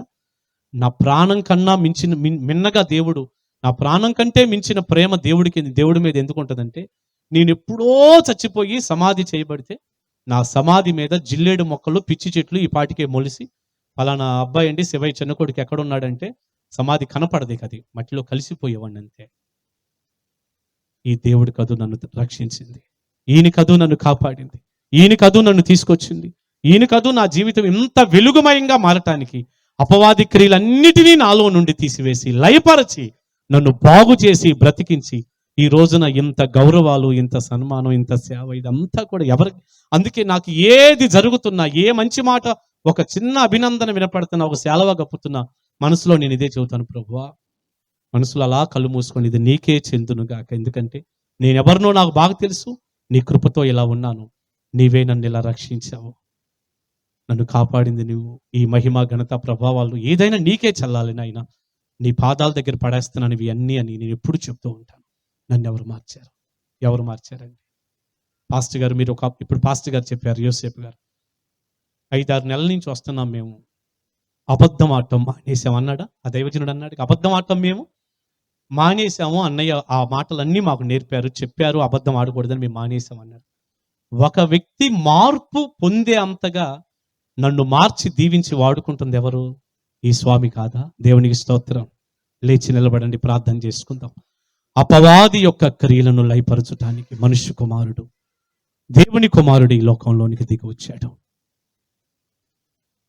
అందరూ కళ్ళు మూసుకొని ఒక చిన్న ప్రార్థన చేసుకుందాం. ప్రియులార, సమయం అయిపోయింది. చూడండి, ఎక్కువ సమయం పోకుండా నేను చాలా జాగ్రత్తగా సమయానికి నేను ముగించాను అనుకుంటున్నాను. ఒక 4 నిమిషాలు అలా ప్రార్థన చేసుకుందాం. ఈలోపు పిల్లలు ఇక్కడ ఇవన్నీ కూడా అరేంజ్ చేస్తారు, ఇవన్నీ కూడా సిద్ధపరుస్తూ ఉంటారు. అందరూ కళ్ళు మూసుకున్నాం. అందరూ లేచి నిలబడి దయచేసి కళ్ళు మూసుకోండి. ఎవరు కళ్ళు తెరిచి చూడొద్దు. కళ్ళు తెరిస్తే ఈ లోకం మనకు కనపడుతూ ఉంటుంది, కళ్ళు మూసుకుంటే దేవుడు నీకు కనపడతాడు. ఒక్కసారి చేతులు పైకెత్తి ప్రభు సన్నిధిలో నేను ఒక చిన్న ప్రార్థన మీకు చేస్తూ ఉండగా, ఒకవేళ ఏదైనా అయ్యా బయట వాళ్ళు కూడా సువార్త విన్నారు, వారు ఎప్పుడు మారుతారో, ఎంతవరకు మారుతారో నాకు తెలియదు, కానీ దేవుడు తప్పకుండా మారుస్తాడు, అది నేను నమ్ముతున్నాను. వారందరి జీవితాల్లో ఉన్న అపవాది క్రియలను దేవుడు లయపరుస్తాడు, నేను నమ్ముతున్నాను. కానీ కూడి వచ్చిన మీతో దైవజనుడిగా నేను బ్రతిలాడి ఒక మాట చెబుతున్నాను, మనలో ఒక్క క్రియ కూడా ఉండటానికి వీల్లేదు. అపవాది క్రియ ఒక్కటి కూడా ఉండకూడదు. ఒక చిన్న అబద్ధం కూడా ఎంత గొప్ప ప్రమాదమో. తాగుడు, వ్యభిచారాలు, పాపానికి అలవాటు పడిపోవటం, చూడకూడని చూడటం, మాట్లాడకూడని మాట్లాడటం, మోసాలు, అక్రమాలు, అయ్యా ఏ ఒక్కటి ఉండొద్దు అయ్యా. ఒక్క తప్పు కూడా లేదు నీలో అని చూసి దేవుడు సంతోషించేటట్టు మనం ఉందాం. చేతులెత్తి ప్రార్థన చేద్దాం, చేతులెత్తి ప్రార్థన చేద్దాం. ఒక్కసారి చేతులెత్తి, బైబిల్ ఉన్నా పర్వాలేదు, అది కూడా పైకెత్తి పట్టుకోండి, పైకెత్తి పట్టుకోండి, ప్రార్థన చేసుకోండి. అయ్యా నన్ను క్షమించమని అడగండి. అయ్యా బిడ్డ, ఈ సమయం మరొకసారి నీకు రాకపోవచ్చు. ఇదేదో కాలక్షేపానికి పెట్టుకున్న మీటింగులు కాదు, మేమేదో కనపడాలి, మనమేదో కనపడాలని పెట్టినవి కాదు. మారాలి, మనం మారాలి. ఆయన మార్చటానికి సిద్ధంగా ఉన్నాడు దేవుడు. కలువరి శిలువలో అపవాది తలను చితకు తొక్కాడు ఆయన, వాడి క్రియలను లయపరిచాడు. నువ్వు నమ్మితే చాలు, నువ్వు విశ్వసిస్తే చాలు. పాపులను రక్షించటానికి క్రీస్తు యేసు లోకములోనికి వచ్చాడనే మాట నమ్మదగిన మాట, పూర్ణ అంగీకారానికి యోగ్యమైన మాట. అదే నిజమైన క్రిస్మస్, అదే నిజమైన క్రిస్మస్. ఈ రాత్రి చేతులెత్తిన నీవు ఒక చేయి నీ గుండె మీద పెట్టుకొని, అయ్యా నా హృదయం పూర్తిగా మారాలయ్యా, నాలో పాప స్వభావం ఉంది ప్రభువా, అది నన్ను పాపానికి లాగుతుంది, లోకాల్లోకి లాగుతుందయ్యా, చెడులోకి లాగుతుందయ్యా. అపవాది లోకంలో ఉన్నాడు, వాడు చెడ్డ క్రియలు చేసేవాడు నాయన. వాడు పాపి, మొట్టమొదట పాపి వాడే, పాపం చేస్తాడు. వాడి క్రియలన్నీ కూడా మాతో చేపిస్తాడయ్యా. అయ్యా మేము అపవాదికి చోటీకూడదయ్యా, వాడి దురాశలు మేము నెరవేర్చకూడదయ్యా. మమ్మల్ని క్షమించయ్యా. అడగండి ఒక్క మాట, మమ్మల్ని క్షమించండి అయ్యా. అపవాది క్రియలను లయపరచటానికే దేవా నువ్వు వచ్చావు, ప్రత్యక్షమయ్యావు. మాలో ఉన్నటువంటి క్రియలన్నీ కడిగిపోయ్యా. నీ సిలువను మేము ఆశ్రయిస్తున్నాం. మా పాపం నుండి మాకు విడుదల దయచేయి నాయన. దైవజనుడు ఆఖరిలో 2-3 సాక్ష్యాలు చెప్పారయ్యా. వారు మారినట్టు మా భర్తలను మార్చయ్యా, వారు మారినట్టు మా కుటుంబాలను మార్చయ్యా, వారు మారినట్టు మా బిడ్డలను మార్చయ్యా. ఓ దమస్కు మార్గంలో సౌలు పౌలుగా మారినట్టు మార్చయ్యా. ఈ రాత్రి నేనే మారాలయ్యా. అయ్యా నేను మారాలయ్యా, నేను మారాలయ్యా. నాలో ఉన్న చెడు ఇప్పుడే వదిలేసుకుంటున్నానయ్యా. నువ్వు కనికర సంపన్నుడవయ్యా. నా భార్య బిడ్డలు ఎంతో బాధపడుతున్నారయ్యా. అయ్యా నా భార్య పిల్లలు నాయన నా చెడును బట్టి వాళ్ళు ఏడుస్తున్నారు నాయన. నా కుటుంబం పతనమవుతూ, నా సంసారంలో అలజల్లు రేగుతున్నాయి. పిల్లలు తినాల్సినటువంటి ఆహారం ప్రభువా నేను తీసుకెళ్ళి ఎవరికో పెడుతున్నాను. నాకున్న ఈ చెడ్డ అలవాటు నుంచి నేను విడుదల పొందాలనుకుంటున్నాను. అయ్యా నాకు సహాయం చేయి. ఈ పాపం నుండి నన్ను విడిపించాయి, ఈ చెడు నుండి నన్ను విడిపించాయి అని నువ్వు అడిగితే ప్రియ బిడ్డ యేసయ్య తప్పక నీకు సహాయం చేస్తాడు. పరిశుద్ధాత్ముడు నీకు సహాయం చేస్తాడు. బిడ్డ నీ కన్నీరు ఆయన చూస్తున్నాడు. క్రిస్మస్ అంటే నవ్వుకొని సరదా చేసుకొని వెళ్ళేది కాదండి. కన్నీటితో యేసయ్యకు దగ్గర వెళ్ళేది, యేసయ్యను కలిగి ఉండి వెళ్ళేది. బిడ్డ పరిశుద్ధత మన ప్రాణంగా బ్రతుకుదాం. ఒక్క అబద్ధం కూడా నేను ఆన్నయ్య అని చెప్పండి. అయ్యా పాడు పనులు చేయనయ్యా, తాగుడు నేను వద్దయ్యా, వ్యభిచారం వద్దయ్యా, చూడగోడనే చూడనయ్యా, చెడంతా మానేస్తానయ్యా, నీ రక్తంతో నన్ను కడుగయ్యా. యేసయ్యా నీ రక్తంతో నన్ను కడగమని ఒక్క మాట ప్రార్థన చేసుకుందాం. నేను ప్రార్థన చేస్తున్నాను.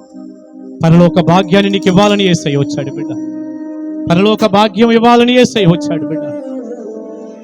ఎంతమందికి ఈ వర్తమానపు ఆశీర్వాదాలు కావాలో మీ కుడి చేతులు ఆకాశం వైపు పెట్టండి. నేను ప్రార్థన చేస్తాను. ఈ వర్తమానపు దీవెన నాకు కావాలి ప్రభువా. ఈ వర్తమానపు ఆశీర్వాదం నా కుటుంబానికి కావాలయ్యా. నేను మా దైవజనుడి ద్వారా మీరు బోధించినట్టు పరిశుద్ధతలో బ్రతకాలనుకుంటున్నానయ్యా. నాలో ఉన్న పాపమనే అపవాది క్రియ లయపరచయ్యా అన్నవారు చేతులెత్తి మనం ప్రార్థన చేద్దాం. చేతులెత్తి ప్రార్థన చేద్దాం. చేతులెత్తి ప్రార్థన చేద్దాం. పరిశుద్ధుడా ప్రేమగల తండ్రి, విత్తబడిన ఈ సందేశం బిడ్డలకు దీవెనకరంగా చేయ్యా. అయ్యా 24 సంవత్సరాలుగా ఈ దొనబండ గ్రామంలో మీరు నన్ను ఉంచారు నాయన. ఎన్నో స్థలాల్లో ఎన్నో రీతులుగా నాయన మైక్ శబ్దాన్ని ఆధారంగా చేసుకొని బోధిస్తూనే ఉన్నాను. ప్రతి వ్యక్తి రక్షింపబడాలయ్యా, ప్రతి వ్యక్తి మారాలయ్యా, చెడు నుండి విడుదల పొందాలయ్యా. మా దొండబండ గ్రామమంతా అపవాది కబంధ హస్తాల్లో నుంచి విడుదల పొందును గాకాని ప్రార్థిస్తున్నాను. వాడి క్రియలను లయపరచండి, మీరే సహాయము చేయండి. కూడి ఉన్న బిడ్డలు చేతులెత్తారు, వారందరినీ పరిశుద్ధపరచండి, మీ రక్తంతో కడిగివేయండి. అపవాది క్రియలు ఒక్కటి కూడా మీ బిడ్డల జీవితాల్లో ఉండకుండా తీసివేయను ఆయన. పరిశుద్ధత ప్రాణంగా బ్రతికే కృప ఇవ్వండి. నరకాన్ని కొట్టివేయండి, పాతాళాన్ని శాపాన్ని కొట్టివేయండి అయ్యా. నేడో రేపు మీరు వచ్చినప్పుడు మేమందరం ఎగిరి వచ్చి యుగ యుగాలు మీతో ఆ నిత్య జీవంలో పరలోక పట్టణంలో ఉండే కృప అందరికీ అనుగ్రహించి సహాయం చేయమని చేతులెత్తిన ప్రతి బిడ్డను, ఈ వర్తమానం విన్నటువంటి గ్రామవాసులను, కూడి ఉన్న పిల్లలను మీ చేతుల్లో పెడుతూ ఈ వర్తమానాన్ని కొట్టుకుపోనీయకుండా, వ్యర్థంగా పోకుండా నాయన అనేకుల మార్పుకి వర్తమానం ఒక కారణం అవటానికి సహాయము చేయమని యేసు నామాని ప్రార్థన మనవులు అడుగుచున్నాను తండ్రి. ఆమేన్, ఆమేన్, హల్లెలూయా.